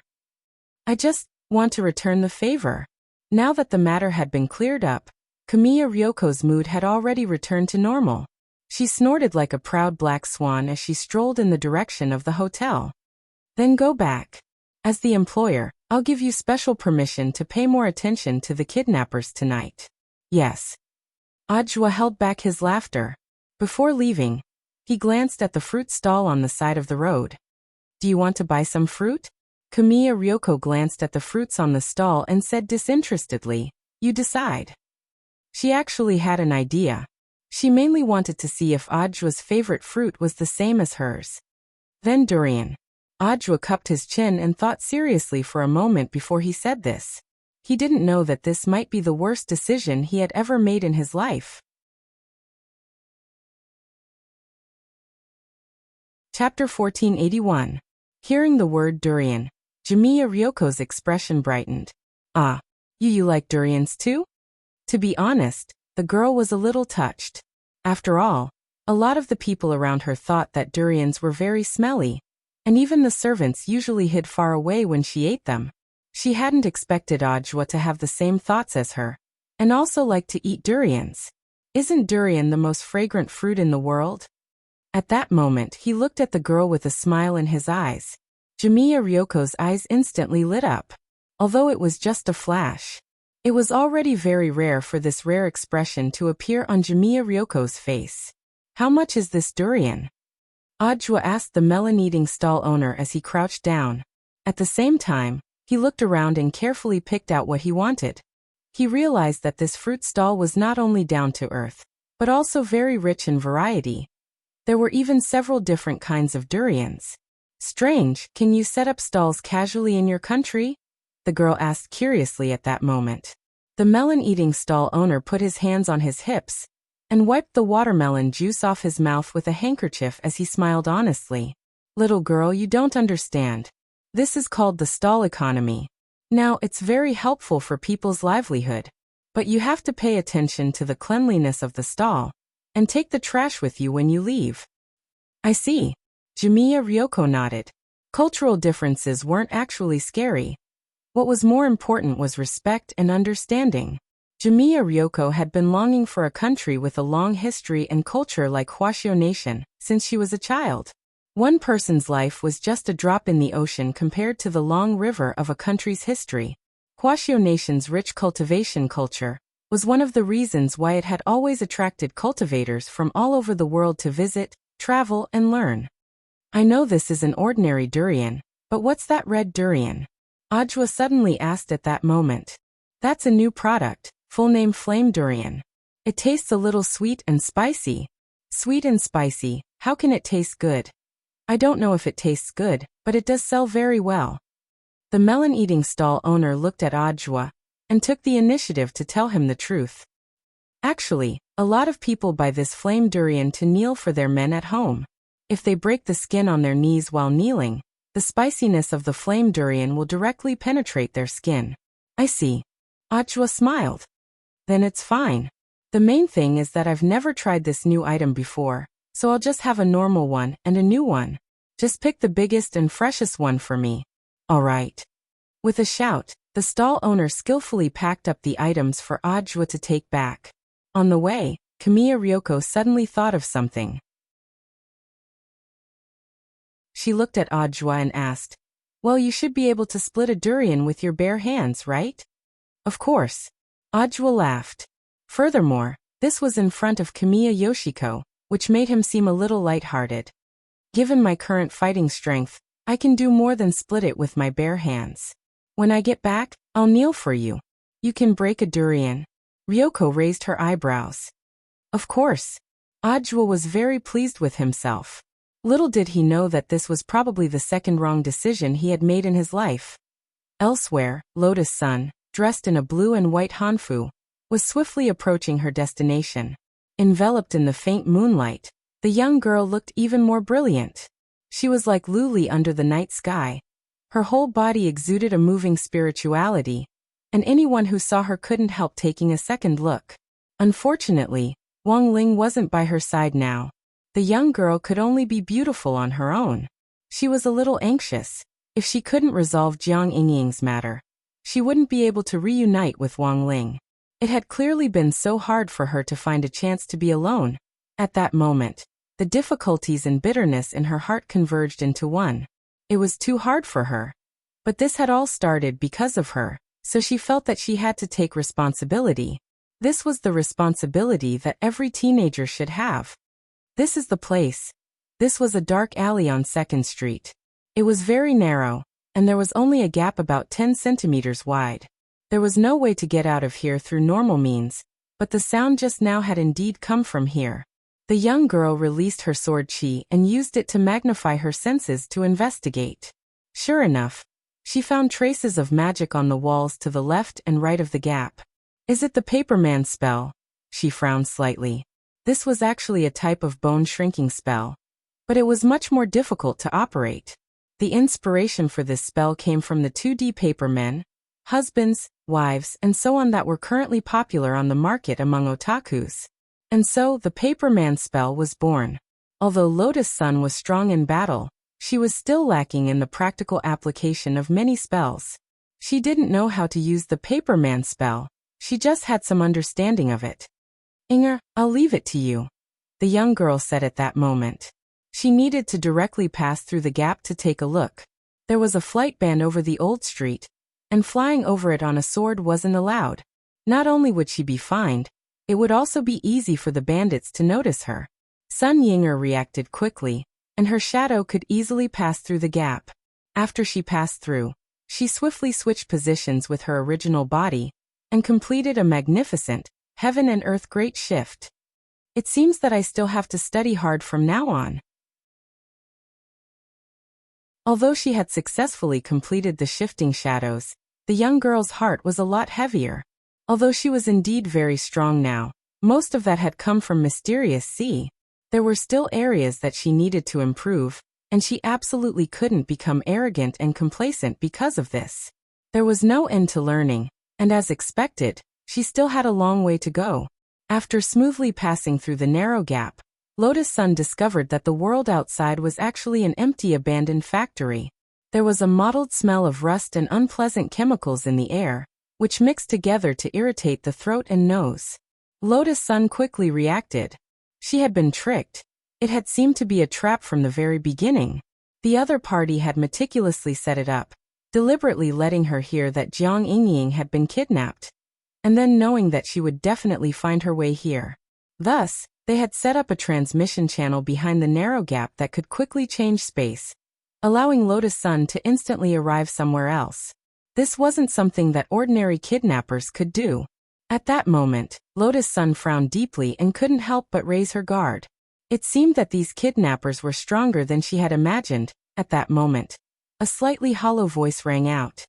Sure enough, everything is as that senior predicted. You will definitely fall for the trap and come here, eldest Miss Sun.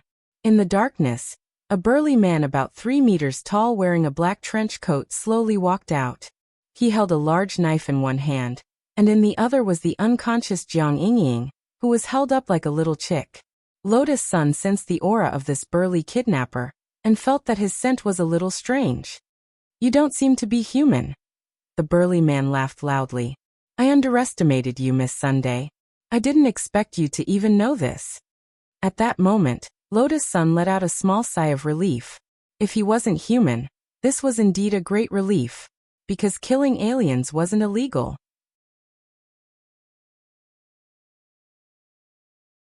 Chapter 1482. After realizing that his identity had been exposed, this burly 3-meter-tall man finally took off his human skin coat. This was a special painted skin that could hide his true form without being discovered. The 6 main Heavenly Dao in Heavenly Court also had the same thing. The human skin coat that Death Heavenly Dao was wearing as number 60 high school's colonel in the mortal world was probably the same as the one this alien was wearing. This was a very powerful disguise that ordinary cultivators wouldn't be able to tell. If it wasn't for Mysterious Sea, Lotus Sun might not have sensed anything unusual. The moment the human skin coat was torn off, 2 huge silver horns instantly sprouted from the 3-meter-tall monster's scalp.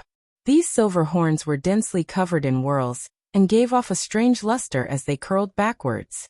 This was a humanoid extraterrestrial life form with a silver horn, a single eye, a sharp chin, and a strange dark yellow pupil.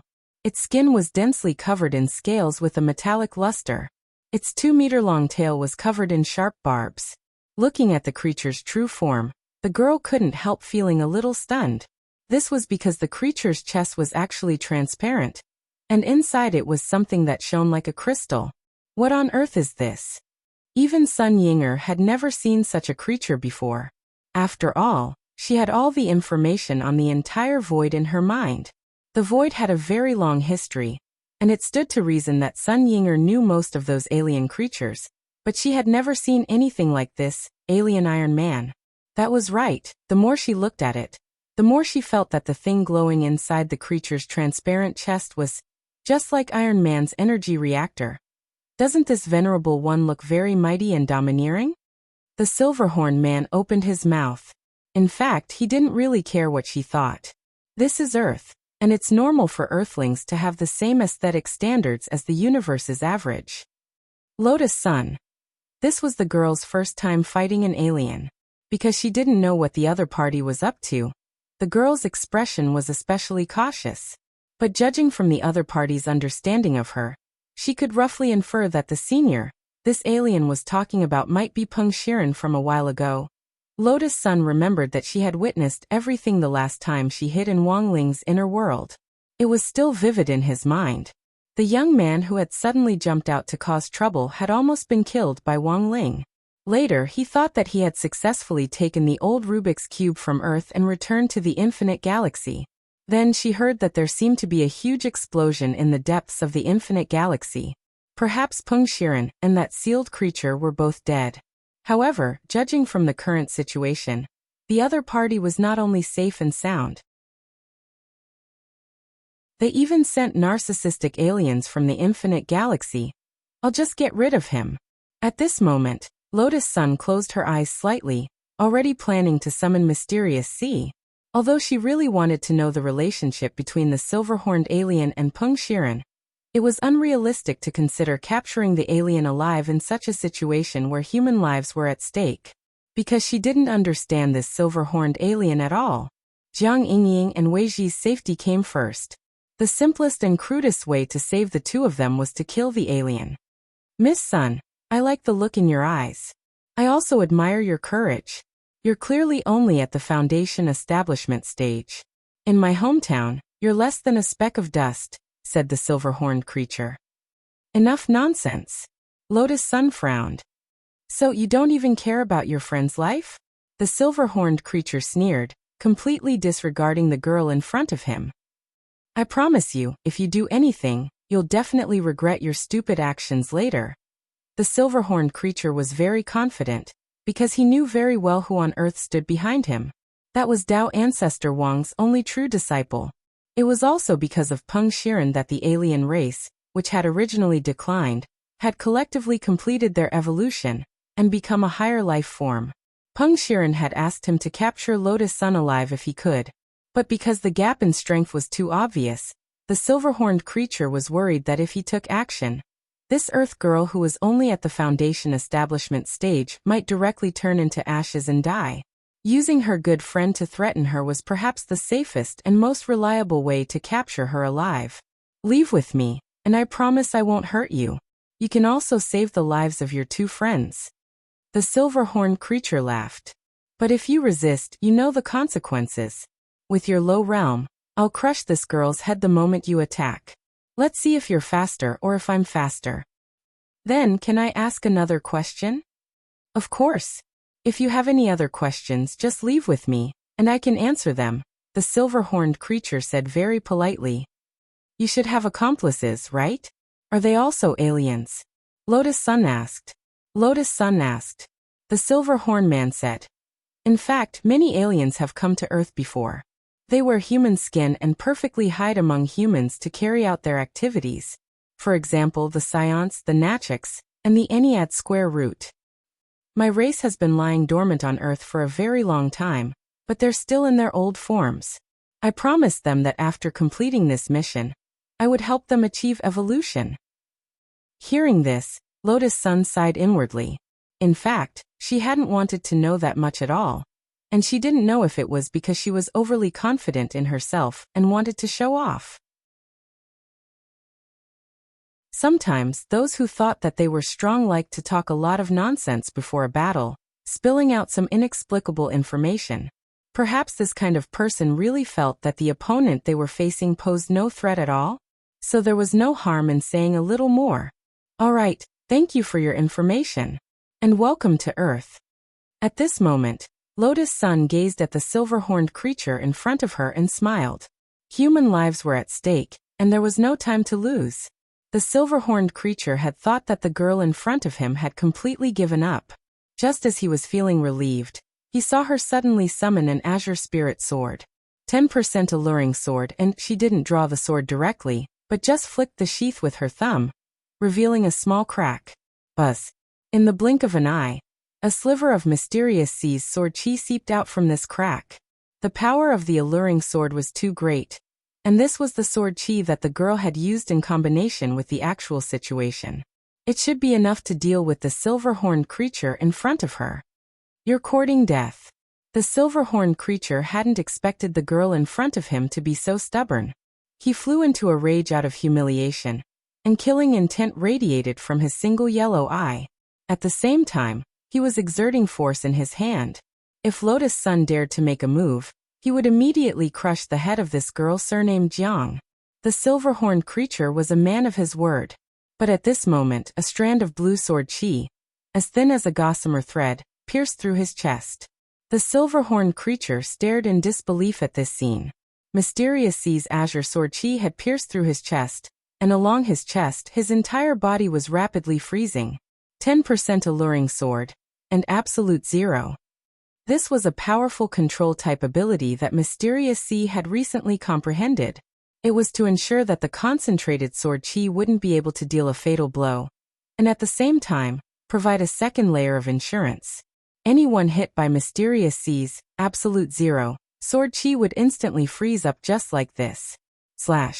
An aura as boundless as the ocean emanated from Lotus Sun's body.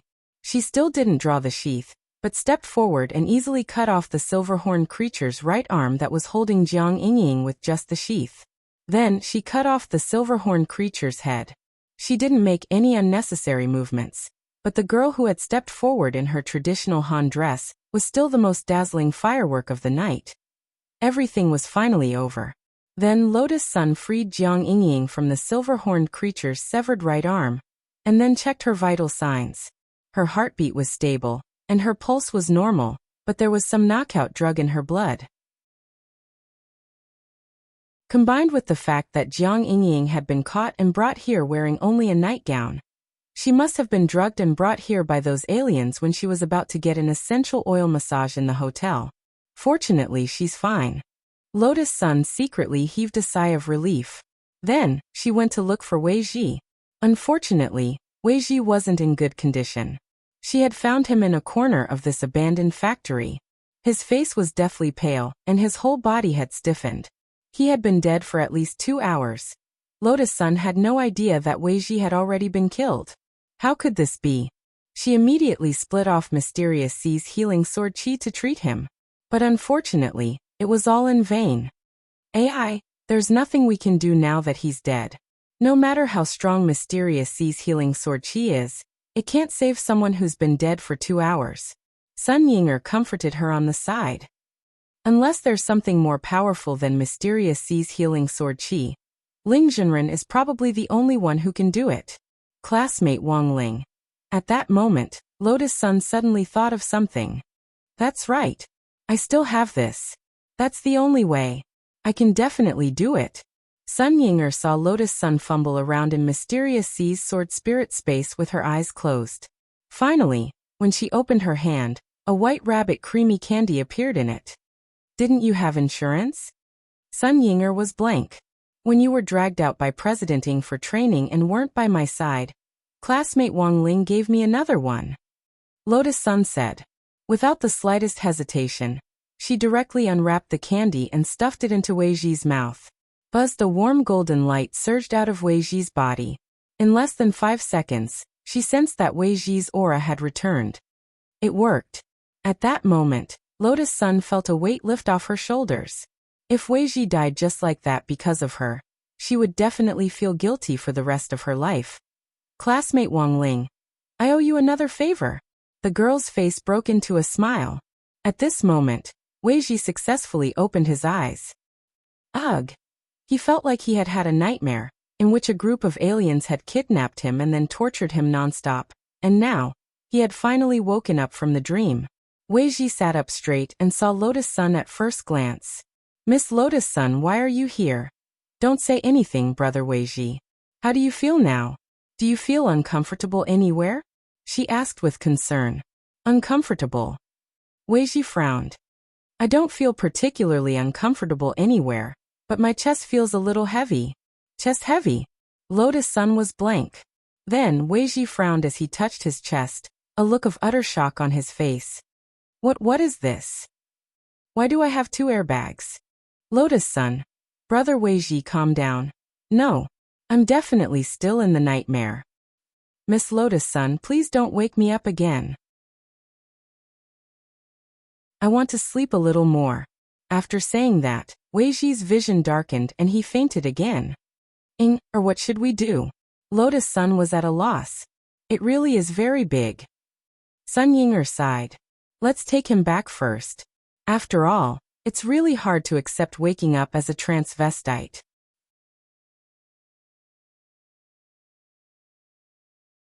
Chapter 1483. If word got out that Battle Saint's granddaughter had been kidnapped, it would probably shake the whole country. Fortunately, Lotus Sun had handled the situation very well and prevented it from escalating further. Not only had she eliminated that blind alien in time, she had also obtained a lot of information and saved Jiang Yingying and Wei Ji's lives. But right now, she was still more worried about Wei Ji's condition. Although Wei Ji had been rescued, the situation was indeed a little unexpected. The main thing was that those 2 things were really too big. Lotus Sun felt that they were even bigger than the Master of Shadow Stream, whom she had arrested back then. But it wasn't practical to send him to the hospital in this situation. After that, Lotus Sun settled Jiang Yingying in the hotel, and arranged for a female private doctor she trusted to take care of her. After that, he took Wei Ji back to his room and immediately contacted Audiobook to check on the situation. When they met, Lotus Sun smelled durian on Audiobook. Senior Zhua, did you eat durian? Sorry, don't you like the smell? I came in a hurry and didn't rinse my mouth. It's fine, I also like durian. Lotus-san smiled. Ajwa could clearly feel the fatigue on the girl's face. While the passive version of becoming one with the sword could indeed increase the girl's combat strength, if she was constantly under stress, she would consume more energy. In the end, it wasn't usually a lack of physical strength, but a sense of mental exhaustion. There weren't any side effects. It was just that she got sleepy easily and would be fine when she woke up. On the contrary, if she was more relaxed during the fight, there wouldn't be any problems. Thanks to the girl's call for help earlier, Ajwa had already gained a general understanding of the entire fight. Wei Ji had almost died. This was probably one of the main reasons for her nervousness. Master's wife was still lacking in battle experience. Ajwa smiled helplessly in his heart. In fact, he had missed a very important point.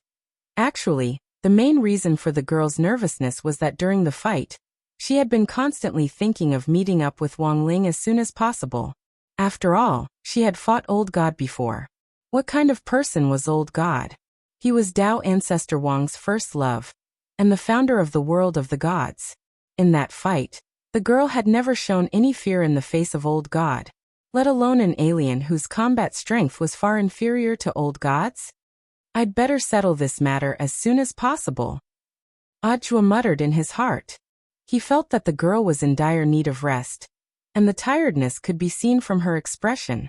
Perhaps it was her sense of responsibility that kept her from collapsing. Walking over to the big bed Wei Ji was lying on, he rubbed his eyes, thinking that he was seeing things. Why are there two basketballs on Brother Wei Ji's body? I want to know too. Lotus-san didn't know whether to laugh or cry. That's why I asked Senior to take a look. You said something big happened on the phone. Is this what you were referring to? Ajwa couldn't help laughing. After eating the white rabbit creamy candies Shifu gave you, Brother Wei Ji was resurrected. And then these two basketballs appeared, right? Yes. Lotus-san nodded. Staring at the bloated Wei Ji on the bed, Ajwa hesitated for a bit before he gritted his teeth and touched him with a red face. Brother Wei Ji, I'm sorry. Lotus-san turned her face slightly and also felt her cheeks burning. For some reason, she felt that Ajwa seemed very familiar with this. Junior sister Lotus-san, do you think I'm very skilled? When I was a grassroots soldier, I helped raise cows for the army. That's how I trained. Ajwa only let go after squeezing for a full 10 seconds. He couldn't help laughing. I think I know what's going on. Senior Joie, you know how to solve it? The creamy candies Shifu gave me have the effect of rapidly and continuously increasing spirit energy. From a biological point of view, the chest is made up of muscle fibers and fat. But the reason for Brother Wei Ji's bloated body is something else. Cupping his chin, Ajwa analyzed. After Brother Wei Ji died, a large number of cells in his body died, and at the same time, his blood stopped flowing because his heart stopped beating. The proteins in his blood started to decay, and eventually evaporated as water evaporated. Brother Wei Ji was indeed beyond saving at first, but fortunately, junior sister Lotus-san treated him in time. The spirit energy provided by Shifu's creamy candies is different from ordinary spirit energy. Apart from assisting in cultivation, it also has the effect of repairing bodily functions. It's divided into spirit energy molecules for cultivation and spirit energy molecules for repair. Spirit energy molecules for cultivation are released slowly and continuously, so they won't accumulate. But it's different when it comes to repairing spirit energy molecules. But because Brother Wei Ji was already dead, the spirit energy molecules activated by the creamy candies were for repair. At this point, Lotus-san felt that she already understood a little. Ajwa. After a large amount of spirit energy formed in Brother Wei Ji's body, it started to repair his cells, and in the end, Brother Wei Ji came back to life. I see. Lotus-san was enlightened. So Brother Wei Ji is now. That's right. Brother Wei Ji's basketball now actually contains these spirit energy molecules for repair, and generally doesn't need any special treatment. After a while, the swelling will go down on its own, Ajwa said. When Brother Wei Ji wakes up, you can directly tell him that it's a temporary side effect caused by a healing elixir, so he doesn't need to worry too much. That is to say, this creamy candies don't have any effect on breast enlargement to begin with. At that moment, Sun Yinger's voice suddenly rang out. Shifu is a decent person, of course he doesn't. AI. Sun Yinger sighed in disappointment. It seems that Ling Zhenren still doesn't understand Rongrong's feelings. She really lacks puberty. You're the one who lacks puberty. It's clearly you who wants to. Lotus Sun blushed. Who knew whether it was because she was shy or because she was a little angry at Sun Yinger's inappropriate words. One last question. Why are these spirit energy molecules for repair hoarding in the chest? Sun Yinger asked at that moment. Because Shifu specially custom-made them for women. They're ergonomically designed for women. I just didn't expect Brother Weiji to eat them. There are also male ones? Yes. Ajwa nodded and said. It's just that for men, they swell in another place, the bladder. At that moment, Ajwa looked at the time. It's getting late. Brother Weiji is fine, he'll be fine in 2 or 3 days. Junior Lotus-san, you've worked hard today, I think you should rest early. You look very tired. No. I'm fine. After confirming that Weiji was safe and sound, Lotus-san indeed felt as if a huge stone had been lifted off her shoulders, and she felt a lot more relaxed. Classmate Wang Ling is still waiting for me. She turned around, her mind still thinking about Wang Ling, but her eyelids couldn't help but close. She had only taken a few steps toward the door when her vision went black, and she fell down. Ajwa strode forward and steadied the girl. Sure enough, she still couldn't hold on. He knew it would be like this. He could only settle his master's wife in the hotel first. At that moment, Ajwa thought in his heart. He asked Sun Yinger to help support Lotus-san in Weiji's room for a while he ran to the front desk to get a presidential suite. In the end, when he was registering, the manager at the front desk said, "It's like this, Mr. Zhua. A youngster came here just now. He said that he had already gotten a room for Miss Sunday. Was it someone with delicate features and dead fish eyes?" Yes. The manager then took out a room card. This is the annual card for the presidential suite that the youngster left behind, as well as some candy. Where is he? He probably went home. Although he wasn't surprised by this outcome, Ajwa still sighed in his heart. If it hadn't been for this little interlude with the alien, Shifu and Masteress might have become one tonight. Where's the candy? Ajwa asked after accepting the room card from the manager. The manager smiled slightly, then took out something from under the table and put it on the table. This sack is full of candy. Ajwa.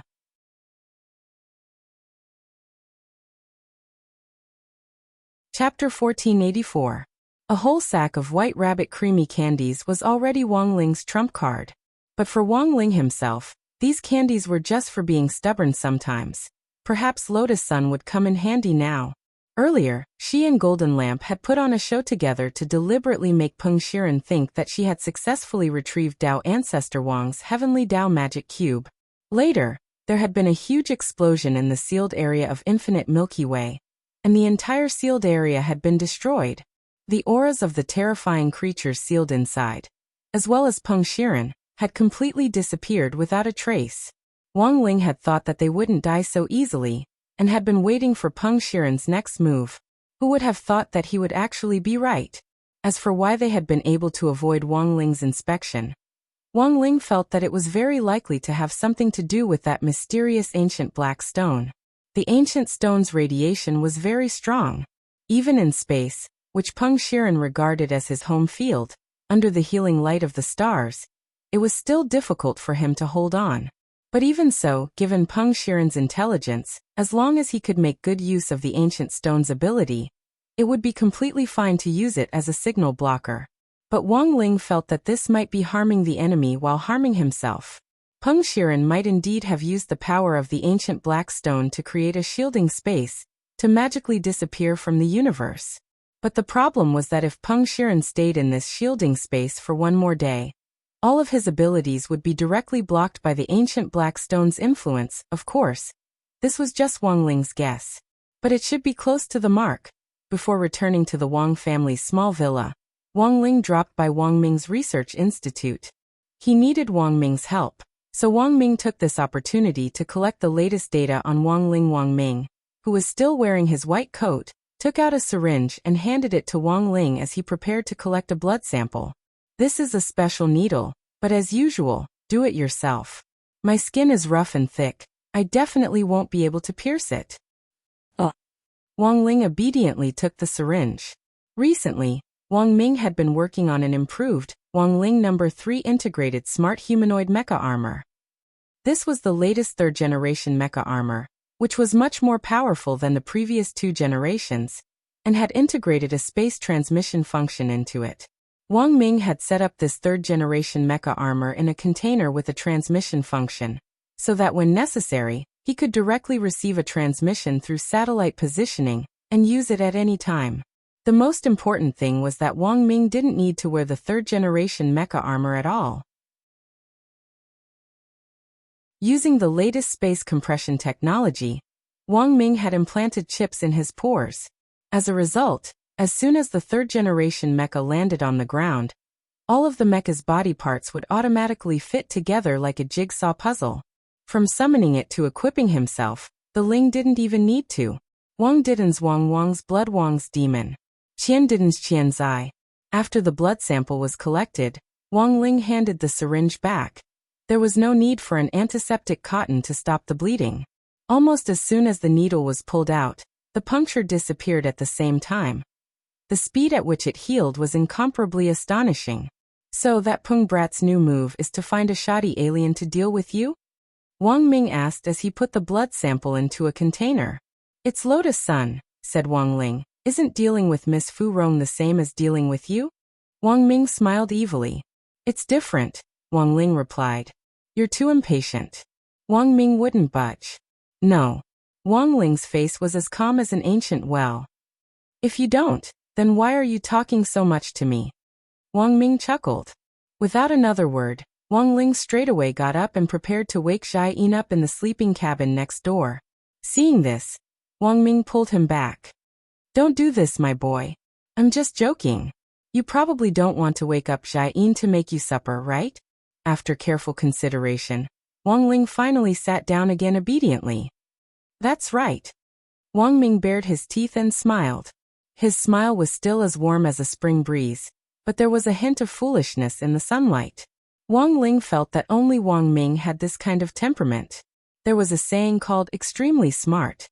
Wang Ming's brain was so powerful, but his hair was actually still lush, which was amazing to Wang Ling. It was definitely because of a hair transplant. Given Wang Ming's abilities, he could even create something as formidable as the third-generation mecha armor. Wouldn't an automatic hair transplant be a piece of cake? Wang Ling remembered that Wang Ying had taken the initiative to separate from his body previously. Because he had used a forbidden spell, Wang Ying's hair had fallen out irreversibly. Now that Wang Ying was back, and the shadow was bound to Wang Ling again, the hair that had fallen out had grown back. If Heavenly King Ying still wanted to completely cut ties with Wang Ling, the hair would still fall out. When that time came, Wang Ming's help would be unavoidable. The cost analysis of Wang Ling's blood samples had always been very complicated. In the past, he had to wait several days for a complete result. But after accumulating experience, Wang Ming was now able to use a machine to analyze Wang Ling's blood sample data, using a program that he had made up himself. Now, it only took him less than half an hour to analyze the data. Let's wait, I'll take a look at the other thing you brought. Then Wang Ming took out a sealed test tube made of a special material from the table. It contained the ashes of the silver horn man that Wang Ling had collected earlier. They've already been reduced to ashes? This Miss Rong is really awesome now. Even this alien can't beat her. Wang Ming was astonished by her growth. There was only a little bit of the ashes, which Wang Ling had gone to great lengths to extract from the air after Lotus Sun had left that abandoned factory. It looks like a silver horn man, right? The 2 silver horns on its head curl back like a cow's, and it also has a tail. Wang Ming searched his memory, but didn't think he had any impression of such an alien creature. Guoping of the Research Institute was now an international diplomat establishing diplomatic relations with extraterrestrials.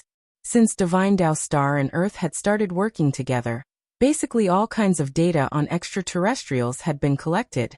All the data was shared in the large database of the International Alliance of Cultivators. With this large database, it shouldn't be difficult to find out what this silver horn man looked like before his evolution as long as they did a DNA comparison. This search will take a little longer than analyzing your blood sample. You'll know in 10 minutes. At that moment, Wang Ming cupped his chin as he looked forward to what on earth this silver horn man was. At the same time, on the other side, Old Man Sun was on the phone with Jiang Xiaoqie. At the same time, he planned to report on the situation.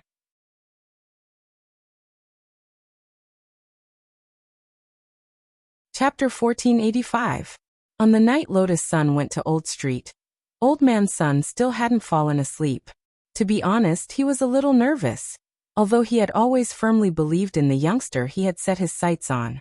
He wouldn't do anything out of line with his granddaughter. But Jiang Xiaoqie's words inevitably worried Old Man Sun a little. It wasn't uncommon for an upright teenager to make a mistake in a moment of hot-headedness. Sun Yuan considered himself to be an open-minded person. It was normal for young people to release their feelings after they fell in love with each other. Thus, the old man didn't reject his precious granddaughter's love behavior, because true love was a virtuous cycle that could make both parties better people.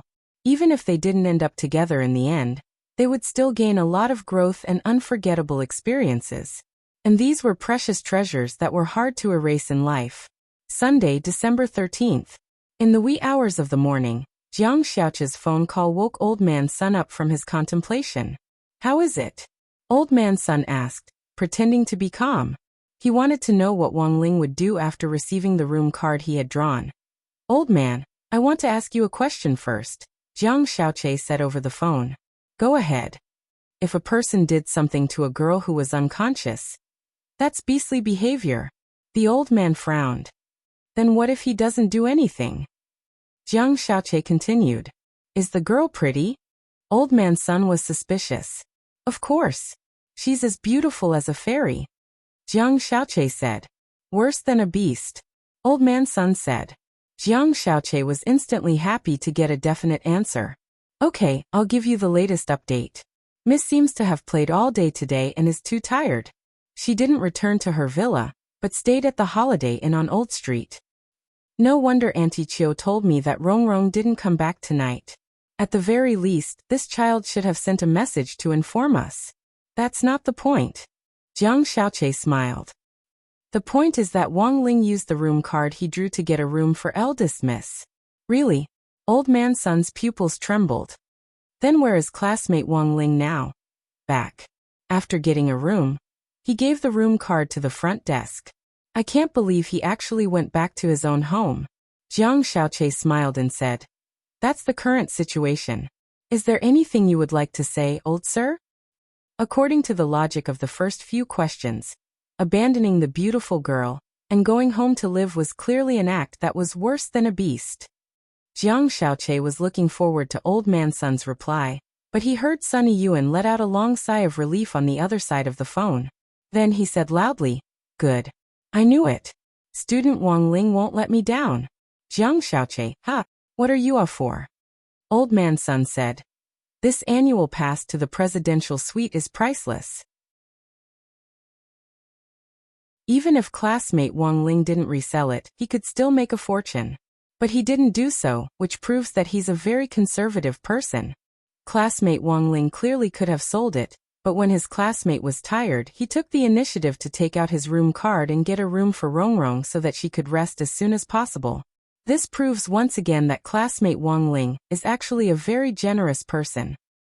After getting a room, classmate Wang Ling chose to leave on his own accord and go home to rest. He didn't take advantage of her when she was down to do anything out of line, which shows that classmate Wang Ling is a good, upright, and kind-hearted child. As expected of Rong, she really has good taste. As he said this, Old Man Sun's eyes started to glisten with tears. He himself was almost moved by what he had said. Jiang Xiaoqie remembered that Old Man Sun clearly didn't say that just now. Elsewhere, in Wang Ming's lab, the DNA analysis report on the Silver Horn people had already been released. After comparing the data in the database, it showed that in the current large database, there was not a single DNA gene that matched the current data. In other words, The match had been a complete failure. This was a shared database of the International Alliance of Cultivators. After Divine Tao Star had been recruited, the data on the aliens here was as thick as an encyclopedia. But after a comparison, Wang Ming realized that there wasn't a single DNA match, which he hadn't expected. Although Guoping was currently mainly responsible for connecting with extraterrestrial civilizations, many of them had only learned about Earth through Divine Tao Star. But the fact was that human cultivators had never stopped exploring extraterrestrial civilizations all this time. Thus, the rumor that aliens were lurking in the human cultivation world wasn't groundless. The aliens related to the Silverhorn people had come to Earth a long time ago and used human skin to blend into human cultivator society. It wasn't strange that there was a lack of data in such a large database. They had mingled in human society for many years, and had long since established themselves in human skin. They might even be among the top echelons of humanity. It might be easy to find a way to hide their traces. So to be on the safe side, Wang Ming used his own technical means to screen the Alliance's large database again. In the end he sighed. Sure enough, there's no trace of an anomaly. There was only one way now, and that was to start with the private files of each country. Perhaps there would be new discoveries. The Alliance's large database contained public information. None of this was a secret. But as humans, selfishness was actually the norm. There might be additional secrets between countries that weren't made public that were included in special top-secret files. However, it would be extremely difficult to steal this file.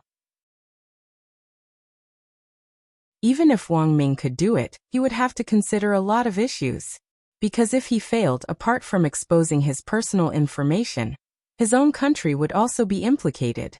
Wang Ling looked at Wang Ming's serious expression. He suddenly thought of a famous line. My lover is this country. He felt that this line was also very appropriate for Wang Ming.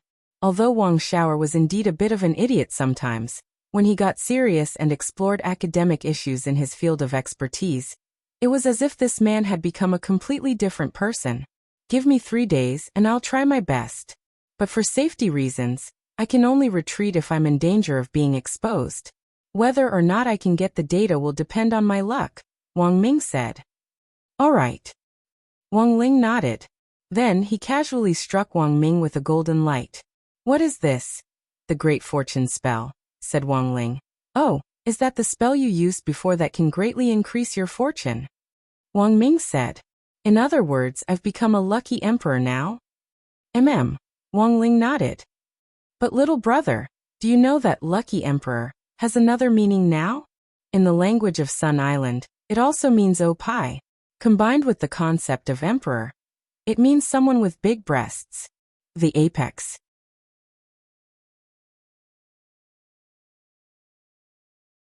Chapter 1486.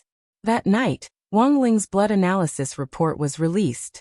Wang Ming stared at the arrow after each line of data on the sample, and he couldn't help frowning. This wasn't a rare expression.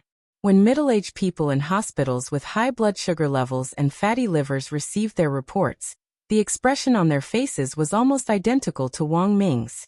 Such a frowning expression could also be seen on other occasions.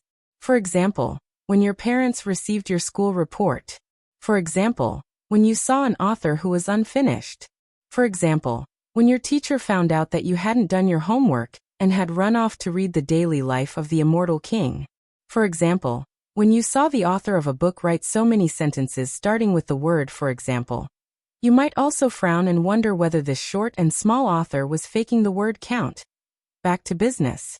Generally speaking, when an ordinary person received a blood analysis report, their first reaction would definitely be to look at the arrow after the indicator.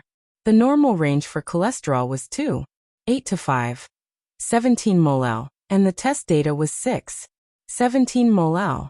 Although it was a little over, there was still hope. However, if there was an arrow in Wang Ling's blood sample, it often meant danger. Sure enough, it's just as I thought. The concentration of the energy is rising even faster than before. Wang Ming carefully examined the data in the analysis report, and his face turned a little unsightly. The analysis of Wang Ling's blood sample data had initially been for the purpose of building the 4th-generation mecha armor. In the end, the indicator in Wang Ling's body was extremely high, which was far beyond Wang Ming's expectations. According to the data on the talisman seal at the very beginning, the talisman seal could basically last Wang Ling for several years. In Wang Ling's body, the data on what Wang Ming called Ling energy concentration had reached an equilibrium level. As Wang Ling continued to grow, the talisman seal's suppression time decreased year by year. But because the talisman seal itself was constantly being upgraded, Wang Ming estimated that the next generation talisman seal wouldn't be a problem for at least 2 years. But now he realized that he had miscalculated. Wang Ling's growth was faster than he had imagined. Wang Ming had specially given the talisman seal to number 59 high school back then, thinking that it would smoothly help Wang Ling get through high school. But now he realized that while this talisman seal looked very new and didn't show any signs of cracking at all, but it seemed a little difficult to suppress the concentration of data in his body to an equilibrium level. Thus, finding a new substance that could be used to suppress Wang Ling was almost an urgent matter. You said that you found a mysterious black stone that even the king's eye couldn't see through when you sealed it, right? At that moment, Wang Ming suddenly said, "If possible, I hope you can get your hands on this black stone as soon as possible." Wang Ming felt that this ancient black stone which Wang Ling had mentioned earlier might be the key to everything. Of course, developing a new talisman was definitely not that simple. However, this matter should definitely be carried out as soon as possible. Then what should we do now? At that moment, Wang Ying finally couldn't help but ask, "Are you very concerned about my brother? He and I are one. If he can't control his energy, he will explode." "I will also be finished," Wang Ying replied. To be honest, Wang Ming had never seen what Wang Ying looked like, and only knew that this thing existed. Hearing the shadow behind Wang Ling suddenly speak now, Wang Ming was slightly taken aback. "Interesting. My brother is autistic, but you aren't. Furthermore, you seem to be a chatterbox?" "Heh, the personality of a shadow is the opposite of that of the original body. Of course I won't be autistic." Wang Ying laughed. "Besides, I've already tasted a girl." Saying this, Wang Ying licked his lips. He recalled how he had forced a kiss on Sun Yinger before, and even now, he still felt like he hadn't had enough. These last few days, Wang Ying had actually been looking for an excuse to do it again. However, he didn't know what was going on with Sun Yinger these past few days. She seemed to be exceptionally quiet, and she didn't deliberately speak ill of him, as long as she didn't violate the family rules. Wang Ying couldn't find any reason to punish him at all. It was really too much of a pity. The taste of a girl? Wang Ming also laughed. "So what you're saying is that my brother is a virgin who hasn't even tasted a girl before? Isn't that so?" Wang Ling was silent and had nothing to say. "But as far as I know, you're also a virgin, right?" Wang Ying suddenly said at that moment. The corner of Wang Ming's mouth twitched. He realized that in comparison, Wang Ling was indeed much more adorable. This shadow was too king annoying. Wasn't it better to be clear about some things? Why did he have to say it out loud and make people feel awkward? And the most important thing was that he couldn't do anything to Wang Ying. But out of respect for an adult man, Wang Ming still stubbornly said, "I wasn't a virgin a long time ago." "Oh, is that so?" Wang Ying laughed. Wang Ming blushed slightly, but still made up a story. "When I was my brother's age, I didn't need too many female companions. Some of them were already pregnant with my children, and I heard that they could do functions as soon as they were born." At that moment, Wang Ling actually saw the faint black aura of a death omen star between Wang Ming's eyebrows. He knew roughly what had happened. He was hesitating about whether or not to tell Wang Ming. But sometimes this idiot brother just liked to brag without a draft. In any case, there was no tax on bragging. Sometimes, when he got carried away, he couldn't stop. "You still don't believe me? Let me tell you, I know all kinds of positions. If you don't understand them in the future, you can come and ask me. Since you're my brother's shadow, I don't think it's too much for you to call me Brother Ming, right?" "You really have the nerve to say that." Wang Ying laughed. "What's there to be embarrassed about? Your brother Ming has a lot of experience. Not only has he read countless movies, but he's also very experienced in actual combat. Do you know my brain deduction technique? Oh, you mean the ability to simulate countless situations in the brain, and then rank the results of these deductions in descending order according to their probability to arrive at the optimal solution. That's right. Wang Ming nodded. You said you kissed a girl once. But I'm different. With this ability, when I kiss a girl, my brain simulates thousands of ways to kiss, which can actually help me accumulate experience. Wang Ling was stunned. Weren't they supposed to be discussing his Ling energy concentration now? Why did they suddenly change the subject and suddenly start discussing this strange topic? And most importantly, Wang Ling realized that he couldn't get a word in edgewise. First of all, he indeed didn't have any experience, and second, he didn't know how to brag. His life was really too lowly at that moment. Wang Ling didn't know what to do. A familiar figure suddenly appeared at the door of Wang Ming's lab. At some point, Jai Yin had woken up in the sleeping pod. She just happened to hear what Wang Ming had said. Wang Ming. Danger.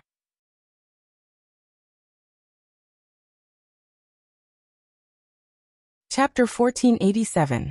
As Wang Ming's personal bodyguard, like most cultivators, Jai Yin generally didn't need to rest at all. Her task was to protect Wang Ming and assist him in some of his experiments. In addition, if she discovered that Wang Ming was conducting relatively dangerous experiments, Jai Yin would also consider reporting the problem to her superiors. Wang Ming actually didn't dislike Jai Yin, but there were times when she was too rigid in her work. Most importantly, there were a lot of things that he couldn't explain to her, which created some communication barriers. Then Wang Ming thought of an idea. He had specially invented the sleeping pod, a cultivation magic treasure that was slightly black technology. Although cultivators could go without sleep for a long time, their bodies would inevitably be distracted when they were constantly working, and over time, their spirit root might even be affected to some extent. There weren't too many side effects. It was nothing more than overdrawing on the body in advance, resulting in a drop in concentration, rough skin, and so on. Wang Ming's sleeping pod was a tool specially designed to deal with this kind of situation. Sleeping for 5 minutes in the sleeping pod was equivalent to sleeping for 24 hours, and could quickly recharge a cultivator's batteries. Currently, the sleeping pods that Wang Ming had invented could be divided into the home type and the capsule type. The capsule type sleeping pod had already been put into military use. As long as it was placed on the ground, the capsule would automatically expand when it was shaken, and then turn into a sleeping pod the size of a person. It was also a one-button operation to retract it, and it could be compressed back into a capsule by pressing a specific button. Wang Ming had now successfully applied for a patent on the sleeping pod. After the official announcement that it would be put into military use, there were a lot of orders from military factories, which was also Wang Ming's source of funding for his experiments. Just counting the orders from Huaxiao Nation alone, there were already several billion yuan. When he ran out of money, he would make some little gadgets to make a little money. That was all. As the most powerful brain, it had never been difficult for Wang Ming to develop new products. Of course, on the surface, he had invented the sleeping pod to serve the military, but the truth was that his original purpose had been to restrain Jai Yin. Jai Yin wouldn't let him do many of the experiments because they were dangerous. In this case, it was fine as long as he could lock Jai Yin in the sleeping pod. Although Jai Yin was a tomboy, she was in the end a girl who loved beauty. Jai Yin didn't need Wang Ming to explain that not sleeping for a long time wasn't good for the skin. Thus, after the sleeping pods were invented, Jai Yin had practically become accustomed to using them. Wang Ming had also figured out how she used them, and had taken advantage of Jai Yin's time off to conduct a lot of secret experiments. So at this moment, Jai Yin should still be inside. Wang Ming instantly quivered when he saw that slightly murderous gaze. I didn't expect you to be so experienced in the field of love. Why haven't I heard you mention it before? Jai Yin's face was clouded as she focused all her attention on Wang Ming's words. He didn't care who on earth Wang Ming was discussing emotions with. When she woke up, she could hear Wang Ying's voice outside. She only knew that it clearly wasn't Wang Ling's voice. It was probably Wang Ming talking to a friend on speakerphone. She didn't care who he talked to. But as an official magic treasure researcher, while Wang Ming was an academician, He was also a magic treasure consultant specially hired by the army. This was a member of the organization. Since he was a member of the organization, Jiayin felt that it was necessary for her to be concerned about his lifestyle. Inzi, listen to me. It's not what you think. Wang Ming's forehead was already drenched in sweat. He didn't know why he was in such a hurry to explain these things to Jiayin. He just felt that if he didn't explain, the consequences might be very serious. That was because he realized that whenever Jiayin was in a bad mood, this guy would cook to vent his emotions. And he was the lab rat of Inzi cuisine. As for how terrifying Jiayin's cooking was, Wang Ming felt that he didn't need to explain. It wasn't just that it was poisonous. It was all corpse-dissolving powder. Wang Ming felt that after eating it, his entire body would be melted by the poison. Thus, combined with mathematical concepts, Wang Ming called it factorization. Seeing that a big battle was inevitable that night, Wang Ling couldn't be bothered to put up with it, so he hurriedly left the lab and left Wang Ming alone. He wasn't worried that Wang Ming would die. In any case, Wang Ming now had the support of the Great Fortune spell, so even if Jiayin used force, there was a high chance that Wang Ming would continuously miss him. However, the effect of the Great Fortune spell would only last for a week. After this week, Wang Ming's life would presumably become very exciting. It was still Sunday, December 13th. At 8 o'clock that morning, Wang Ling sent Wang Ming a message to confirm whether he was still alive and well. Wang Ming was full of praise for the Great Fortune spell. My boy, this move of yours is too strong. After you left yesterday, I was flustered and exasperated, and used a set of Wing Chun boxing on me, but in the end, it didn't even hit me. He knew it would be like this. Wang Ling wasn't surprised by this outcome. He replied to Wang Ming in a few short messages. The gist of it was for Wang Ming to take it easy and not be too cheap. Because the spell only lasted for a limited time. If he acted stupidly now, it would be Wang Ming himself who would suffer when the time was up. Wang Ling usually disdained using the Great Fortune spell on himself, because it made his life very boring. And unless there was a special need for it, Wang Ling didn't intend to use it on other people lightly. For ordinary people, the Great Fortune spell might have a very good effect for a while, but if they got used to it, they would become dependent on it. In fact, it wasn't just dependence. Apart from Wang Ling himself, when anyone else used this spell, the effect of the increase in fortune would continuously decrease. And the more frequently it was used, the faster it would decrease. Wang Ming was a powerful person. With the blessing of the Great Fortune spell, it was like adding wings to a tiger and adding flowers to a brocade. But there was no need to use it frequently. On the other side, Lotus Sun slept for a very long time. When she woke up, she found herself lying on the big bed in the hotel's presidential suite, and Sun Yinger was next to her, taking care of her. Rong Rong, you're awake? What's wrong with me? The girl got up and looked at the bathrobe she was wearing, and couldn't help feeling puzzled. Who helped me change?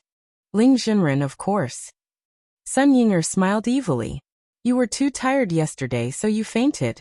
Ling Junren brought you here to take a bath and change your clothes. Classmate Wang Ling. This, how is this possible? Lotus Sun covered her small mouth, her beautiful face pale. I'm just kidding, of course it was me. Sun Yinger's face was full of grievance. You know, Rong Rong, my waist isn't very good to begin with. But then again, are you looking forward to something? Lotus Sun's face instantly burned to her ears. I wasn't. Although she hadn't been able to get along with Wang Ling alone yesterday, when she saw the sack of milk candies he had left for her, she was still taken aback. Although there was regret in her heart, she was more happy and delighted. After accepting the sack of milk candies, Lotus Sun was in a great mood. Close to noon that day, the girl was about to check out at the front desk on the first floor, when the elevator suddenly stopped on the third floor. When she opened the door, she saw Kumiya Ryoko and Audjua standing at the elevator door in the same style of traditional Chinese clothing. Lotus Sun's expression was extremely astonished. As expected of Senior Jua. That was too fast. But the atmosphere at the moment seemed a little stiff. It wasn't until the elevator reached the first floor and she heard the ding sound of the door opening that Lotus Sun plucked up the courage to ask Kumiya Ryoko tentatively. Classmate Kumiya, Can I ask you a question? Go ahead. Kiyomiya Ryoko snorted. Classmate Kiyomiya, have you already been won over by Senior Joie? Then Lotus-sun saw Kiyomiya Ryoko's originally calm face gradually change color. You're tuning in to the Echoes of the Heart YouTube channel. Don't forget to subscribe and join us on this journey to catch the most captivating stories.